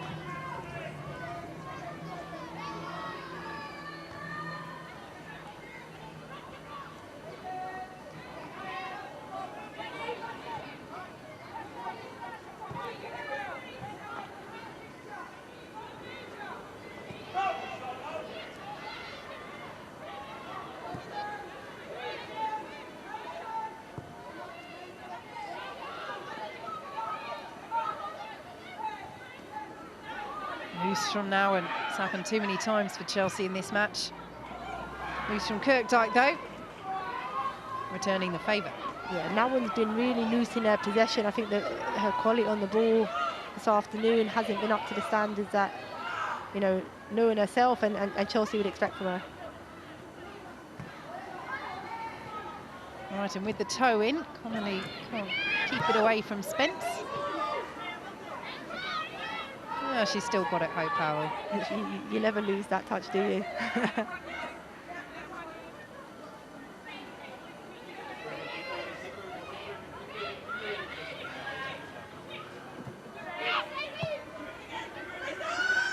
Brighton looking to get Chelsea away with the quick throw. And Williams again. Sterling defensive work for the home side. She's had a great game, Victoria Williams. Yeah, she really has. She's read the situations really well. Hopefully I don't speak too soon.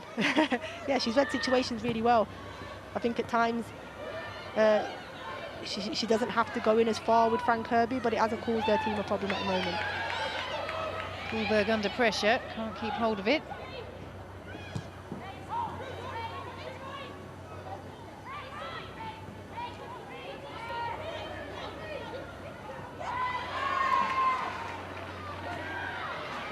Carter makes something of this for Brighton. No, Drew Spence is there.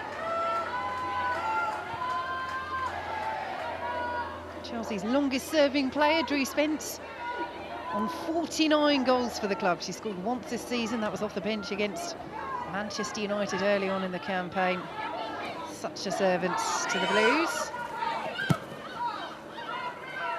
And at the other end of her career, Laetitia, Brighton will hope will be a very bright spark for them over the coming years. Here is Fleming.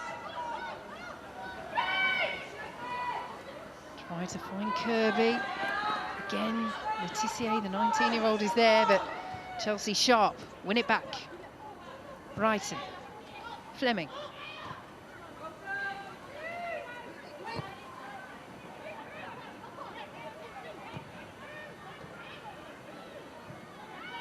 Spence. Harder. Lovely turn. She'll go for it. She picks it out really well. I think the ball out from Spence is really good. I think she waits for the defender. You see, she waits for the defender and just nicks it past her and then drives towards goal.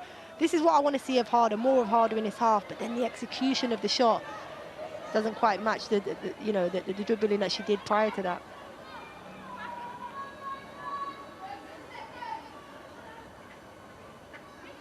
Changes afoot for Brighton. Macy Simons preparing to come on. Another bright teenage talent. Carter looking for Koivisto. Well dealt with by Millie Bright.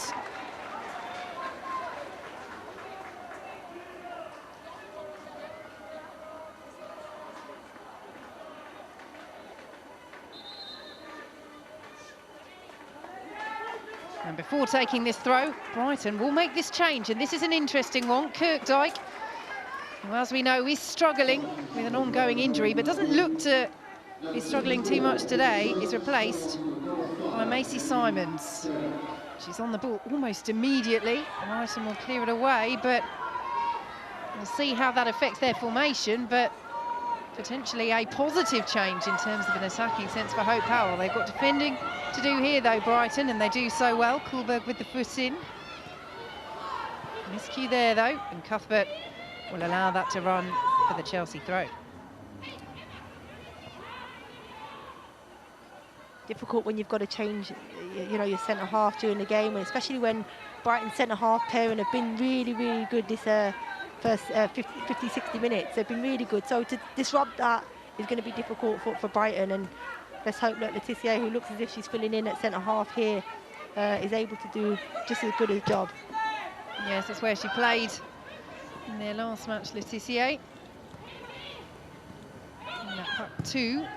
The difficulty for her, where she's been playing in this right full-back area, is that she doesn't find herself getting dragged too far wide right, which you just see there. She was just a little bit detached from Williams, and what she needs to do is stay more central, more connected to Williams. So hopefully she can adjust herself quite quickly.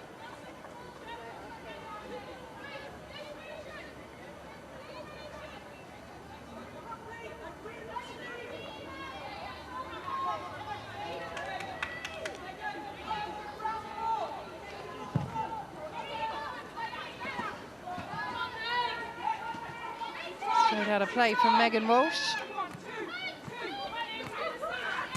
Anderson, Kirby, straight into Koivisto. Here is Fleming. Simon's on the ball now for Brighton. Cleared away by Koivisto. Carter bundled over by Nowen. Free kick Brighton. It was clever from Dan Carter. I think she lost a little bit of control, so just got herself in front of the defender and drew the foul. So clever play from Dan, using her experience to get her team a free kick. Well, she's one of 4 players for Brighton this season, Daniel Carter, who are joint top scorers. They're all on 2 goals apiece. Lee Gu-min, who's away at the Asian Cup. Dan Carter, Victoria Williams and Inessa Cargman, their penalty taker, both of hers from the spot. So they're spreading them throughout the team, Brighton, but they know they need to find a way to score more if they're to push up the table rather than spend the second half of this season looking over their shoulder.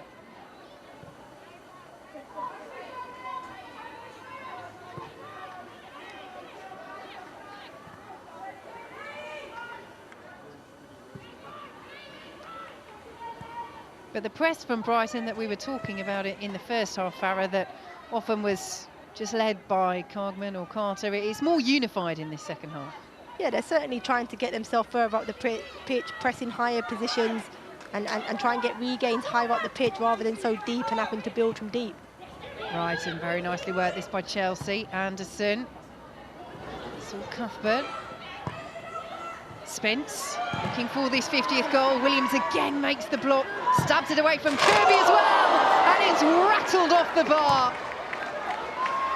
Brighton will clear their lines, and Erin Cuthbert has her head in her hands because she knows Chelsea was so close to finding the breakthrough. A half a chance here from Drew Spence. Cuthbert sends it back to a really good defending from Williams, and the strike from Cuthbert, the pace and the power behind that shot, it just ricochets off the crossbar. Another great chance from Cuthbert and this Chelsea team. Megan Walsh beaten for the first time today, but the bar was not beaten for Brighton. And we are still level, and that is the sort of fortune that you need if you are to take points off a side looking to close to within a point of leaders Arsenal, but they're squandering that chance this afternoon, Chelsea. Yeah, they are, and sometimes I feel teams earn the luck. I think, look, Brighton is certainly doing that so far. I think they've defended extremely well. They've, you know, when they've had possession of the ball, they've tried to possess and create chances themselves. So I think sometimes you earn that little bit of luck. Carter just too strong for Whelan.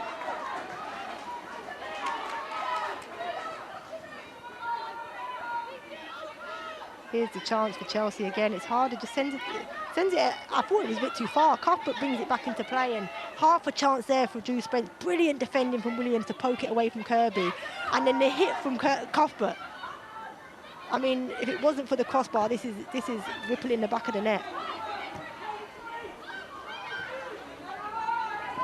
Here goes harder for Chelsea. Williams is there once more for Brighton. That's very calmly done. Lovely clearance by Laetitia, but Brighton have allowed Chelsea to come right back at them. But again, just breaks down in the penalty area for Chelsea.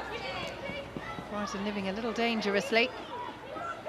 Chelsea ramping up the pressure. They've rattled the woodwork, and they rattle Brighton once again. Lovely 1-2 by Cuthbert and Spence. Again, Brighton get the foot in. Kirby. Brighton was stretching, couldn't reach it. Here is Fleming. Now Anderson. Brighton just dropping deep again all of a sudden. They have to be mindful of their positioning. So far it is organised. Cuthbert. Put in by Cargman, and the clearance long towards Carter will come straight back at Brighton once more.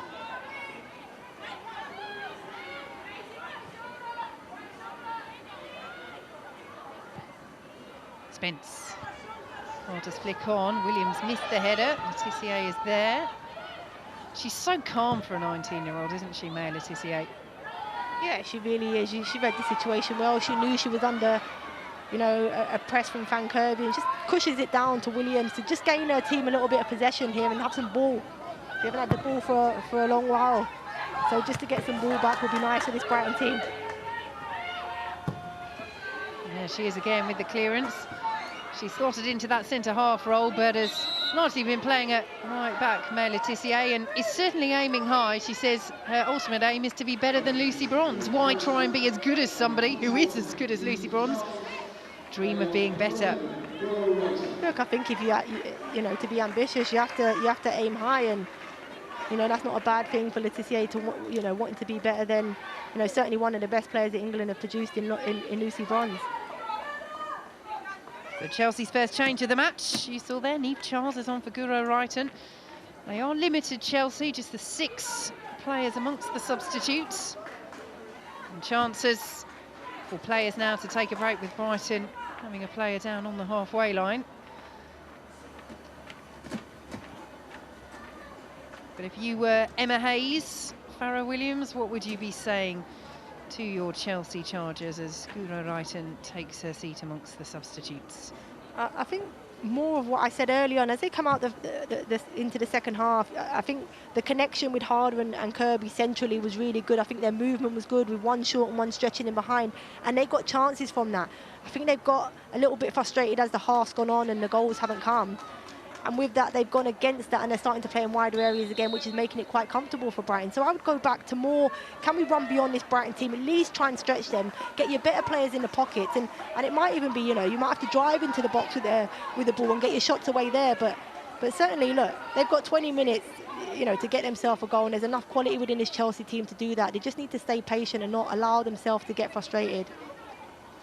Full time in the WSL midday kickoff, Manchester United 3-0 winners over Tottenham. That is a huge battle in the race for the Champions League, but also the title race. You have to say, Manchester United are in this. 6 wins in a row for them in all competitions. They've moved up to second, 2 points clear of Chelsea, who do have 2 games in hand after this one.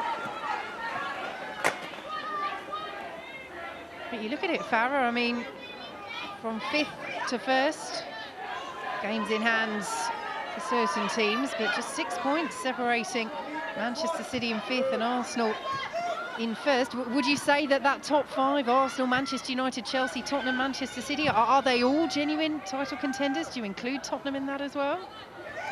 I mean, genuine title, I wouldn't include Tottenham in that 5. I think Man United have a great chance, Chelsea, Arsenal and Manchester City.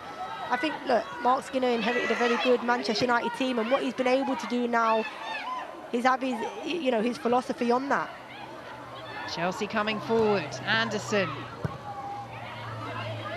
to Charles, the substitute. Still going, Niamh Charles. Lovely footwork, bounces off Cuthbert. Cleared away by Brighton. Yeah, just going back to Mark Skinner, I think you know, when he arrived, they had injuries within the squad, and they're starting to get players back to full fitness. Now you're starting to see the very best of his management and the squad of players that he has. And look, the results are proving that. Knocking Arsenal out of the League Cup in midweek as well, Manchester United. Anderson's delivery. Picked up by Harder. Carter will drive. Deflected. Wide. Corner. Again, another half chance from Chelsea. Shots from distance.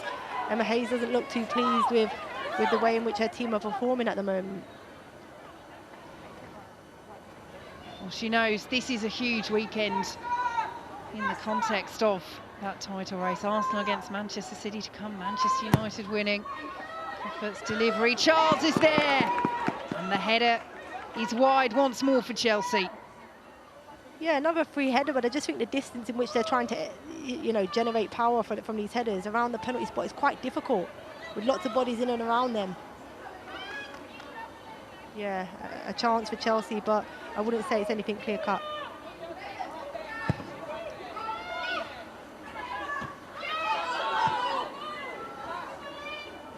No Sam Kerr to bring on for Emma Hayes. Away at the Asian Cup, she does have Bethany England, the new signing as well, the Russia international, Abdelina Alsu.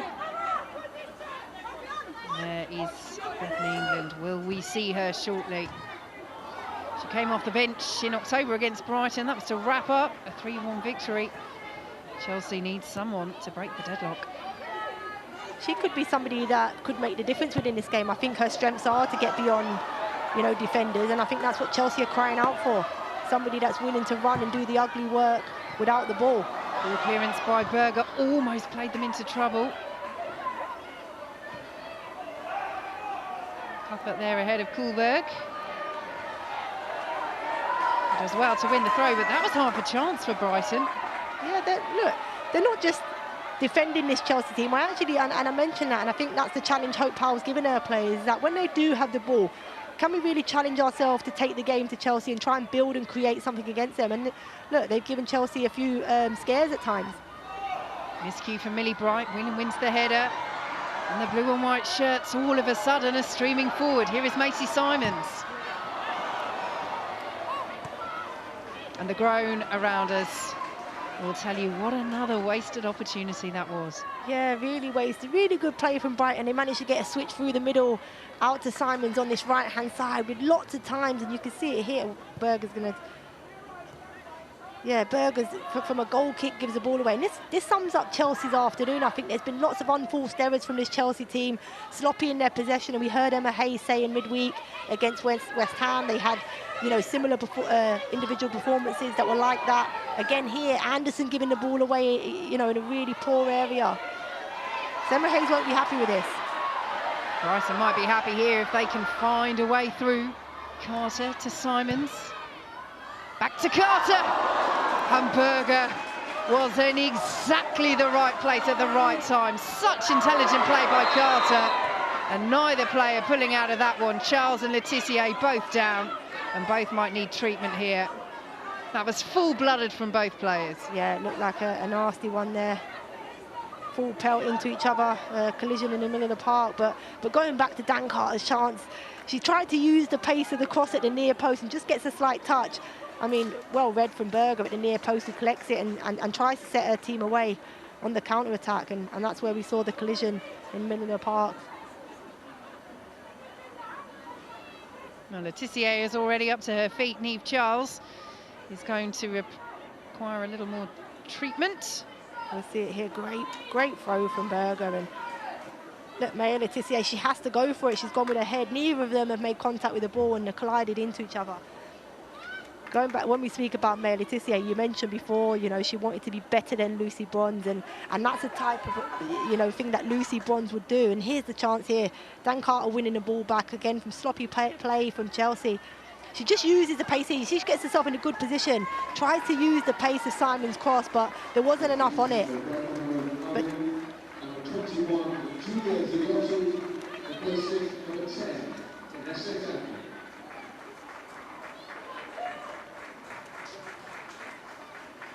Such intelligent play by Carter. Well claimed by Berger, well covered.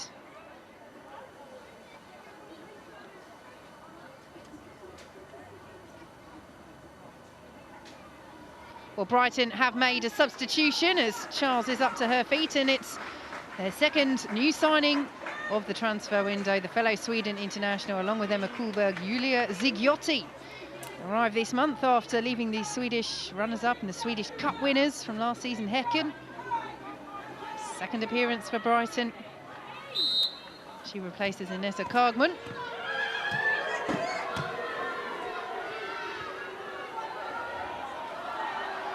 Brighton coming forward, they want a free kick there. Chelsea weren't too happy that Brighton were given the ball there as a restart of play. Brighton looking to make the most of it. Simons to Carter. Whelan right away for Chelsea. Here is Kullberg. Spence with the interception, away by Carter. Williams and Harder go for it together. We are heading into a feisty last 11 minutes, Farrah Williams. Yeah, and look, Brighton didn't have to give the ball back to Chelsea. As you mentioned, it was more of a 50-50. You know, they both come out, you know, with a sore something. So Brighton had every right to keep the ball, but Chelsea weren't happy that they didn't give the ball back to Chelsea, as Chelsea felt they were on the counter-attack. And yeah, it looks like it's going to be a feisty ending to the game, and certainly, you know, giving Chelsea a little bit of fight, which they probably needed from the beginning of the game. Fleming.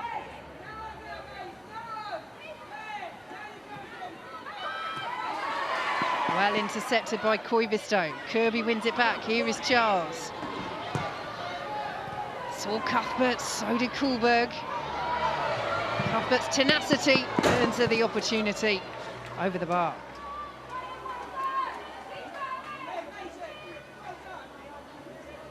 Yeah, Charles does well here to drive into the box and pulls it back.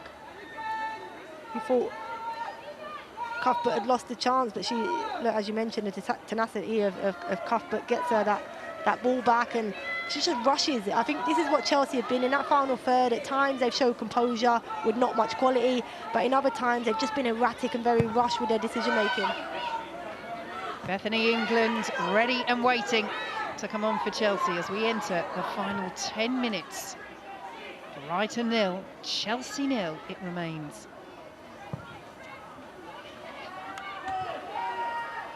Forward from Letitia. Now and repeats the feet. Letitia gets the contact again, but is clearly injured. Brighton will keep it in for now. You wonder whether they should just play it out. Letitia is down. Kaylee Green, though, says, I'm off on a run, let's go. Intercepted by Spence, and now Letitia will be able to receive treatment. She got... I think it's cramp that she's got as she's, you know, jumped for the header. You can see Frank Kirby here in the middle of the park, just helping out the young player out. Really nice to see. I'm not sure Emma will want to see that, especially as her team with it, you know, at 0-0. She probably won't want to see her team doing that. But yeah, she's got cramp and she's gone up for the ball here. Well, it gets them going again, doesn't it? Maybe that's in the back of Frank Kirby's mind. They need play to restart. Letitia is up to her feet. Bethany England waits to come on for Chelsea. Off the bench to score against Brighton earlier this season. And the change will be made. Drew Spence off. Bethany England on.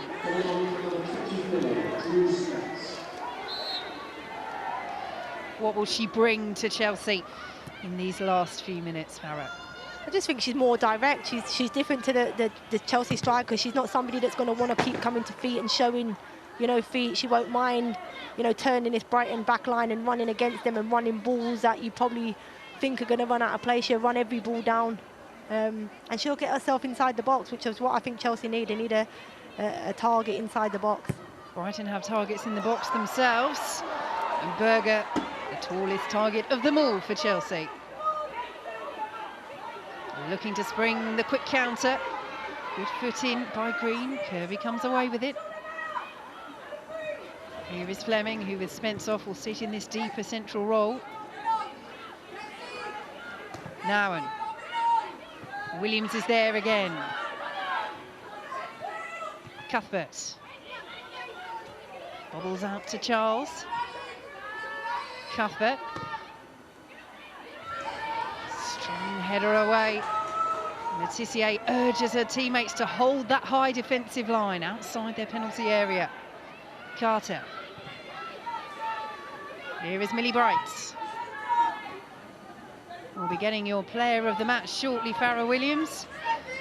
Quite a few to choose from a Brighton perspective. Yeah, look, really difficult. As you're saying that, I'm just looking. I mean, if you was to ask me now, it has to be between Walsh and Williams. And if the result stays the same, certainly can go to either of those two players. I think they've both been fantastic for their team this afternoon.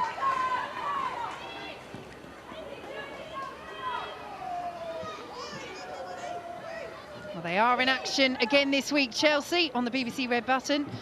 That rearranged WSL game against West Ham. But her mind won't be turning to that just yet. Her side need a goal. They are missing the chance to close the gap on Arsenal ahead of that huge match with Manchester City later this evening.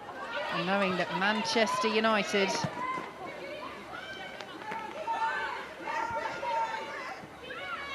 have overtaken them, moved up to second in the WSL table with that 3-0 win over Tottenham. Yeah, Chelsea need a win from this game, and they'll know that, and Emma Hayes will know that. You can see she's, you know, she's out of her in the dugout and really trying to push her team on here in this final few minutes. Here is England to Charles. Good challenge by Koivisto. Chelsea corner.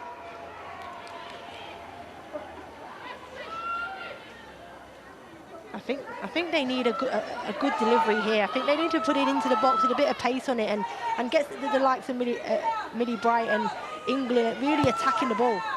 Well, they keep going short, and this hasn't quite worked for them in the game so far. Anderson's delivery, Nowen was there. Charles will drive again. Victoria Williams makes the block against her former side. And it's all the way back with Jess Carter. And look at Kaylee Green closing her down. And again, it's positive from Brighton, but it also helps them out defensively because it means Carter, rather than playing forward, has to go back to Berger. Yeah, I think it was a great decision from Green to keep the press on and really force Chelsea to go all the way back to the keeper, just so a team can reshape, get their breath back and refocus.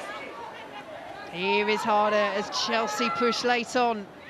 Still going Harder, nifty footwork. Pulls it back to Cuthbert again, Williams is there. Harder, straight at Walsh. Walsh and Williams between them are saying definitively, no way through. They are, and look, this is really good from Harder. She just drives into the box and makes it really difficult for Brighton. They can't put a tackle in. A great strike on the edge of the box, hard and low from Cuthbert, but you know, it was only ever going to be Williams or Walsh to get themselves in front of it. It's a fantastic block and then a save from Walsh.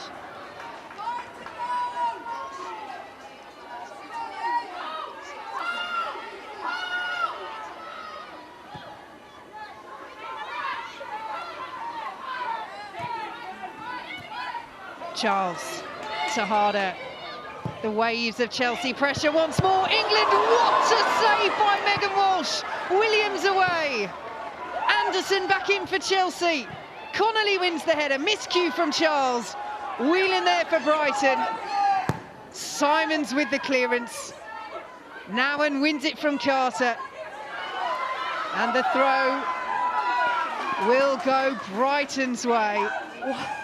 Wow. Well, yeah, just wow. What, I mean, a great delivery from Harder. That's why England's been brought onto the pitch. She gets herself between centre-halves. Fantastic header. Power on the header. What a brilliant save from Walsh with her feet down low. Brilliant save. And look, she's kept her team in this game this afternoon. She's had a superb match, Megan Walsh. She's really established herself as the #1 again at Brighton this season. Had been #1 since arriving back in 2019, but faced really stiff competition from Cecilia Fiskestron last season.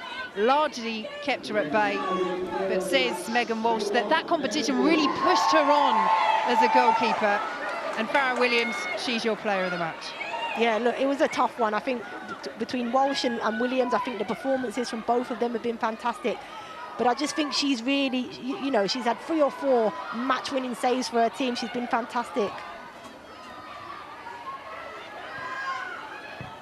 Chelsea just about deal with the Brighton pressure at the other end. But here they come once more. Carter. Simons. Just over the head of Whelan. No one gets the foot in.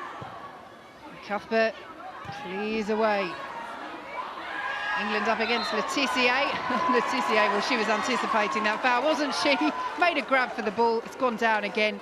Brighton do get the free kick. Yeah, it's a definite free kick. I think it's clever from such a young player. I think this is something that Kelly Smith was renowned for. Every time she thought she got a foul, before the referee had a chance to give it, she was grabbing that ball. So it's really clever, really streetwise from Letitia there, and gets her team a free kick. Well, they're discussing what to do here, Brighton. They've got the bodies forward. What does she want? Stick or twist? This is a precious point. Could it be a precious 3? Connolly's delivery. A header. Not enough power on it. Charles clears away for Chelsea. Will try and counter with Harder, and she's won the ball. Done well there against Coolbrook, but again, Victoria Williams is there. And Megan Walsh all clear for Brighton. You've just seen how many Brighton bodies got themselves behind the ball and what could have been, you know, a chance for Chelsea on the counter-attack.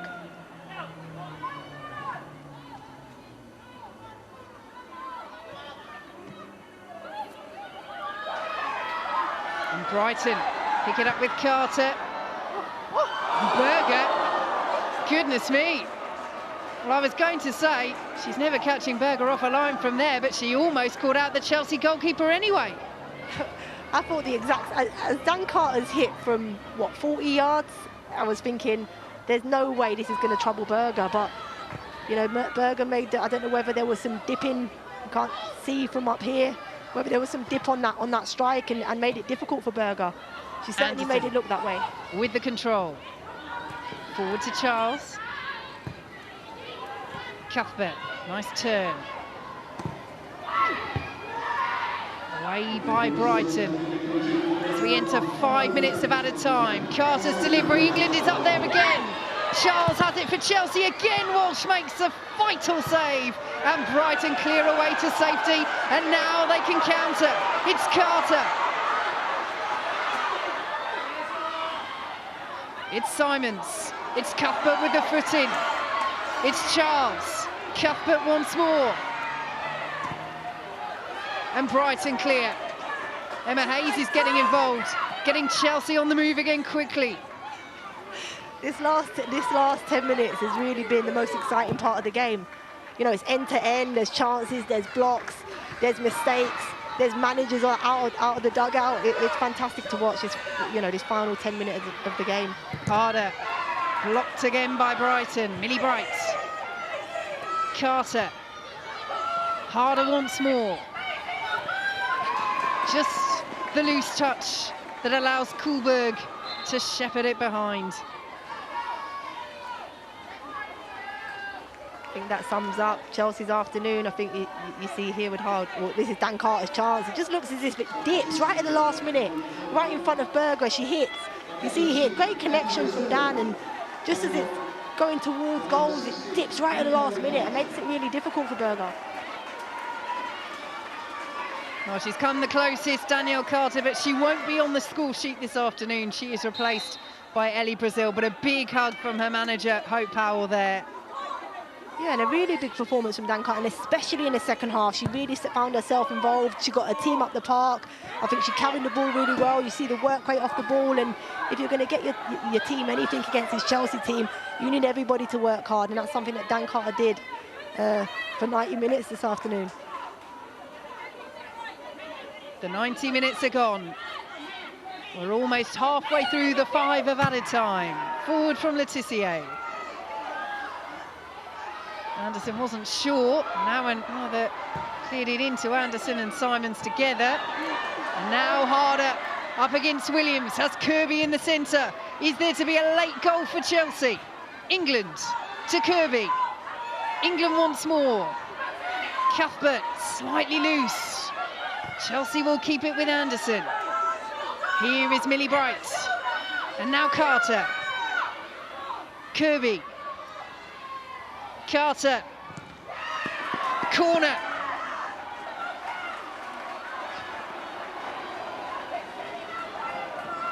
They're pressing, Farah. They're pressing. They are, and they have been, and they've done it in spells, this Chelsea team this afternoon. They've certainly had their moments to get their goal. I mean, it'd be heartbreaking for Brighton to concede, you know, at this stage of the game now. You know, the hard work of, you know, every player that's played and performed for them today. Carter's making the late run into the penalty area. It's bobbling around. Not cleared yet. Will be now by Williams. Chelsea throw. Time is ticking away. Charles sends it long.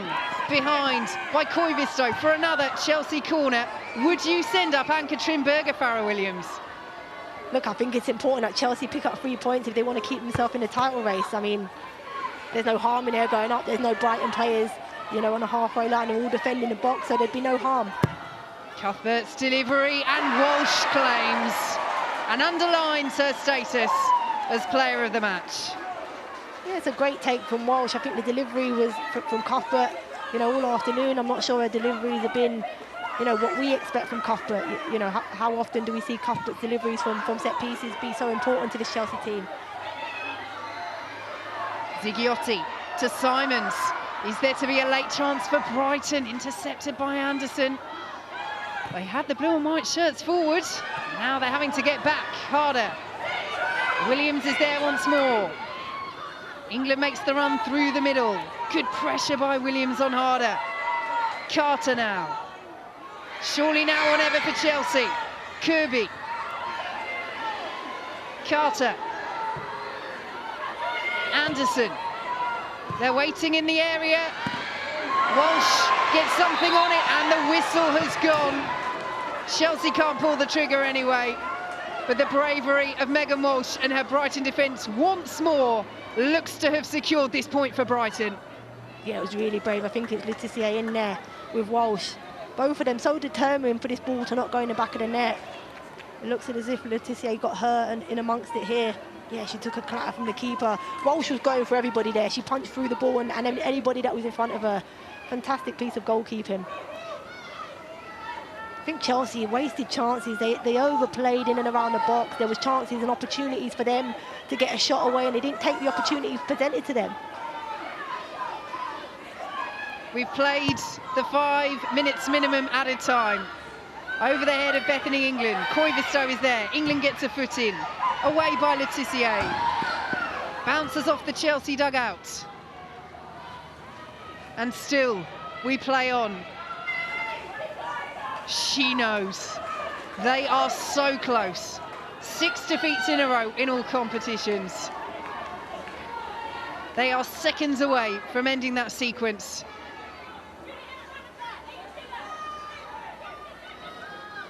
Laetitia. Flicked on by Whelan, and that is it! Brighton bring their losing run to an end. Once again, they spring a surprise against Chelsea, who missed the chance to move to within a point of Arsenal, ahead of Arsenal's game at Manchester City this evening in the WSL. Erin Cuthbert rattled the woodwork. Chelsea had their chances. Dan Carter had the best of Brighton's openings, but that woman with a huge deserved smile on her face, Megan Walsh, a superb performance, has kept Chelsea at bay. Hope Powell takes a point from the FIFA Best Women's Coach of the Year, Emma Hayes. It finishes at the People's Pension Stadium. Brighton 0, Chelsea 0. Vicky Sparks and Farah Williams, thank you very much. I'm still joined by Rachel Brown-Finnis and Laura Bassett. I guess this is the classic example of form is temporary, class is permanent.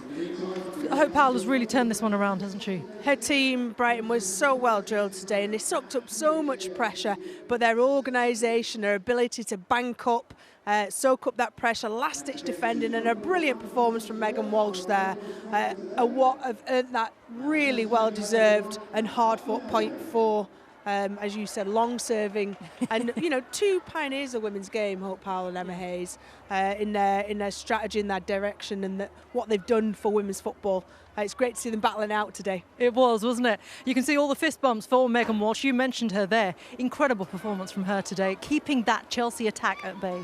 Yeah, that's right. A deserved Player of the Match award, I think, along with her, Victoria Williams, Maya Letitia, Kirkdyke before she went off. They had something to prove. You could just tell that they were playing with an extra purpose and passion and really desire. And the longer the game went on, you really felt that they had something to hold on to and perform to the next level. And like you can see from the pictures, Hope Powell's super proud of her players because it's that consistency piece that they've been lacking. But to give that performance for the whole 90 minutes is credit to them all. I remember when we played against Germany in the World Cup and we got battered for 90 minutes, but we drew 0-0. Yeah. And it was such a rewarding feeling knowing that you were going in as the underdog, that you had to do every single little last yard of pressure everywhere on the pitch from front to back.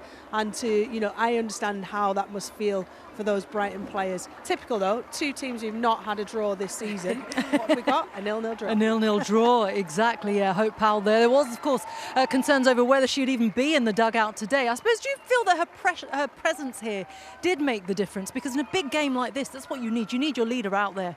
And she really was that leader today. Of course you do. And that's it. The ultimate decision maker, aren't they? I think as a player, as an extra member of staff, you know when your leader is there. I think Amy Merricks did the press interview in the week really well. I think she's a really impressive coach.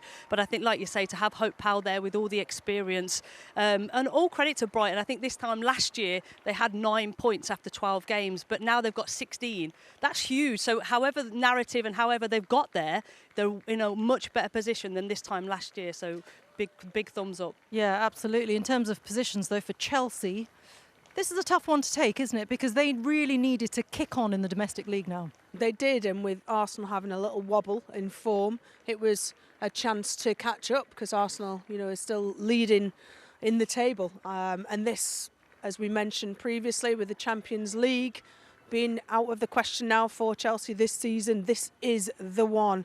And after Manchester United, you'll like that, Laura Bassett, after Manchester United winning 3-0 today, you see where it leaves Chelsea, and it's not where Emma Hayes would have expected. And she will have expected from her performance today to have at least won the game, if not won the game convincingly. And that's not just pre-match, that is, with the amount of chances that they had, they should have got all 3 points today. But that's credit to Brighton as well. Yeah, absolutely. We will be looking at those Chelsea chances in a minute. What do you think was missing, though, from them, apart from the solid Brighton performance that we saw today? Yeah, I just think, like Farrell was saying in commentary, I think there was a lot of unforced errors, poor decision making. Do you think? No, I think because watching them second half in the West Ham game on Wednesday night, they were fluid, the forward runs were there, the quality of ball going forward was really there. So I just think it is like a game time, but not rustiness, because I know Emma Hayes would have had a stringent training program and loading and in-house games. But maybe, it's the lack of not being able to change a game. The competition for places. We didn't see many changes today. We saw 4 in the other game against West Ham. So, but I think also playing in that game, we've been on teams, it's coming. You're creating chances. That's all you can do. Make the keeper work, create chances. It's coming, it's coming.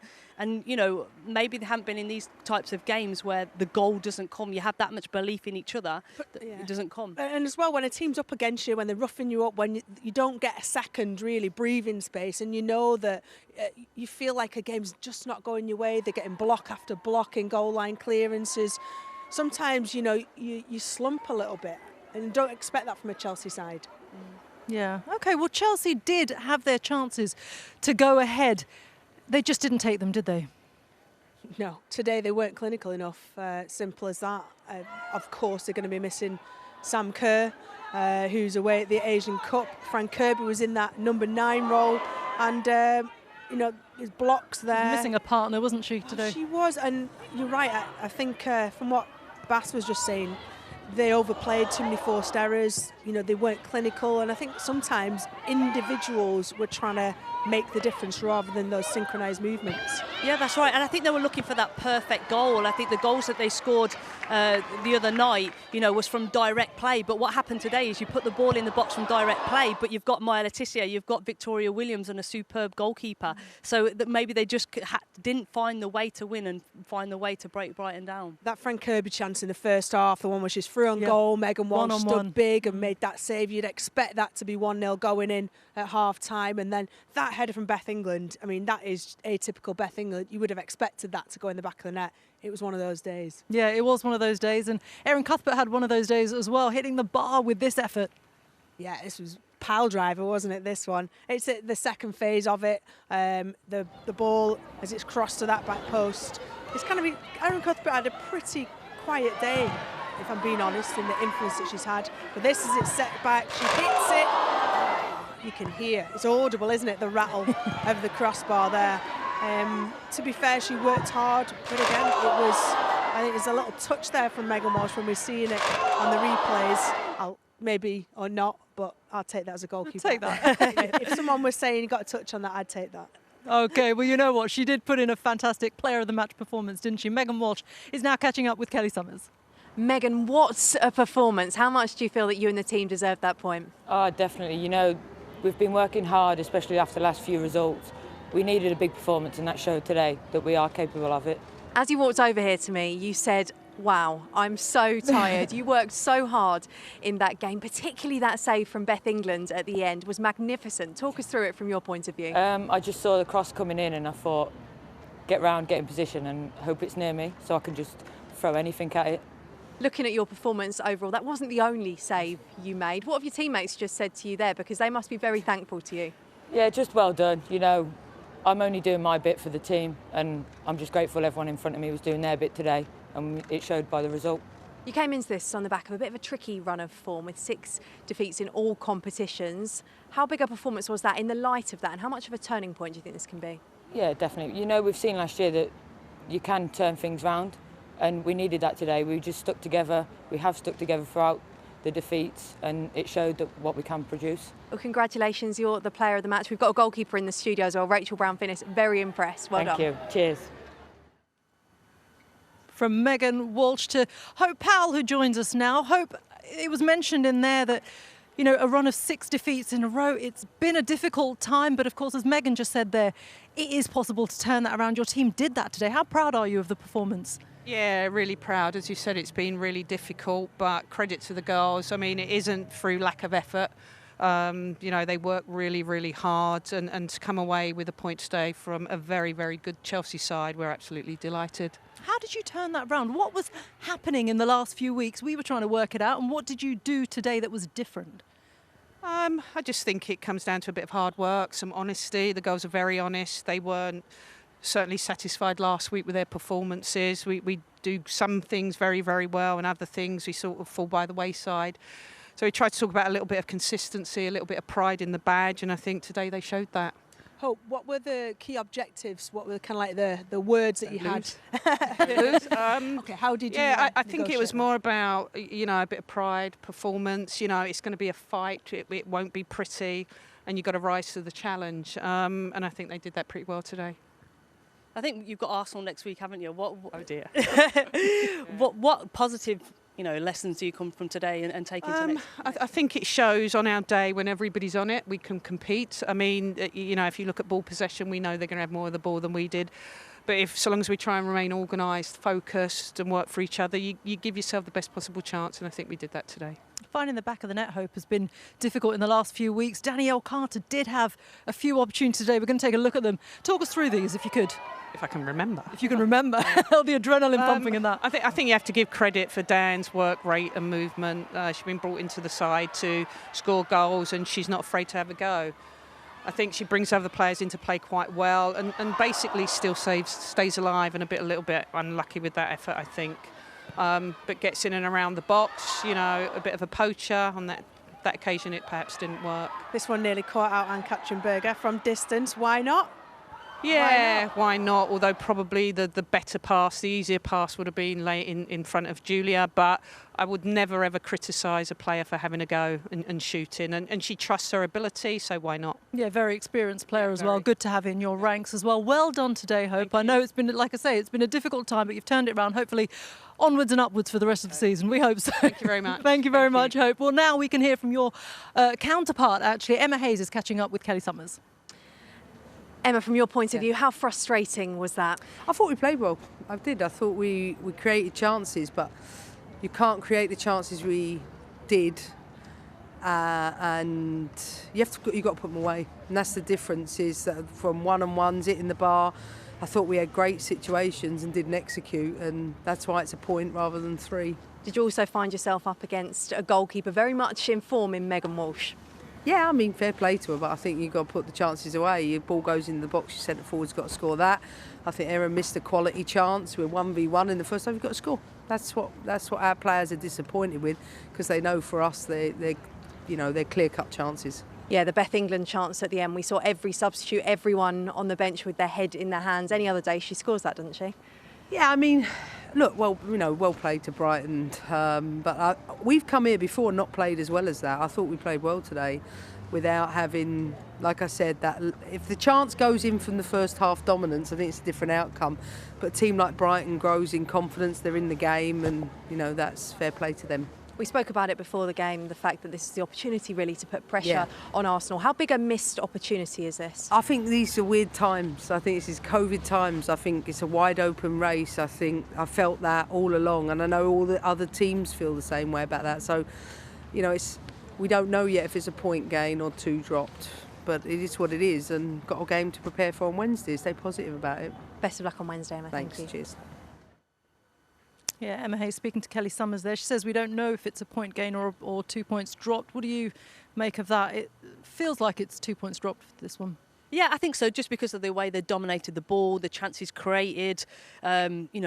Like I do agree, if Frank Kirby perhaps would have took that opportunity in the first half, I could have seen it develop into a 2-3-0 game quite easily.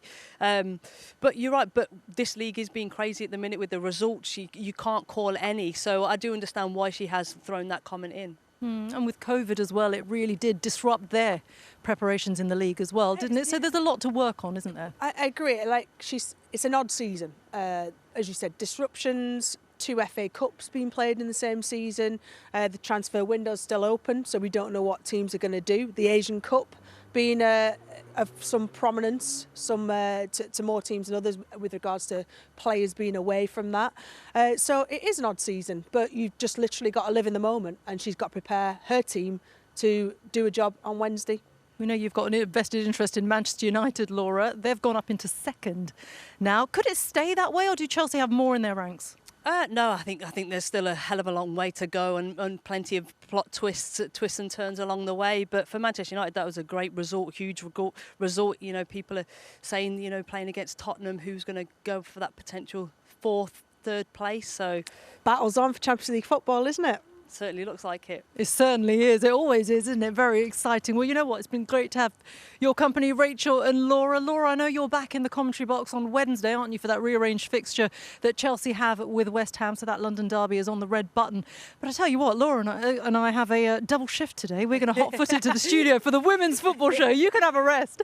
And the rest of you can all enjoy your cuppas for the rest of the afternoon. Do join us, though, for the women's football show, 11:40 on BBC One. Thanks for now.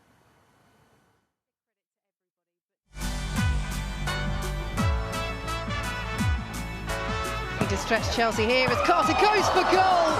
They've stolen it here, and here is Frank Kirby, and Walsh stands her ground superbly. Williams with the header. Both might need treatment here. Back to Carter.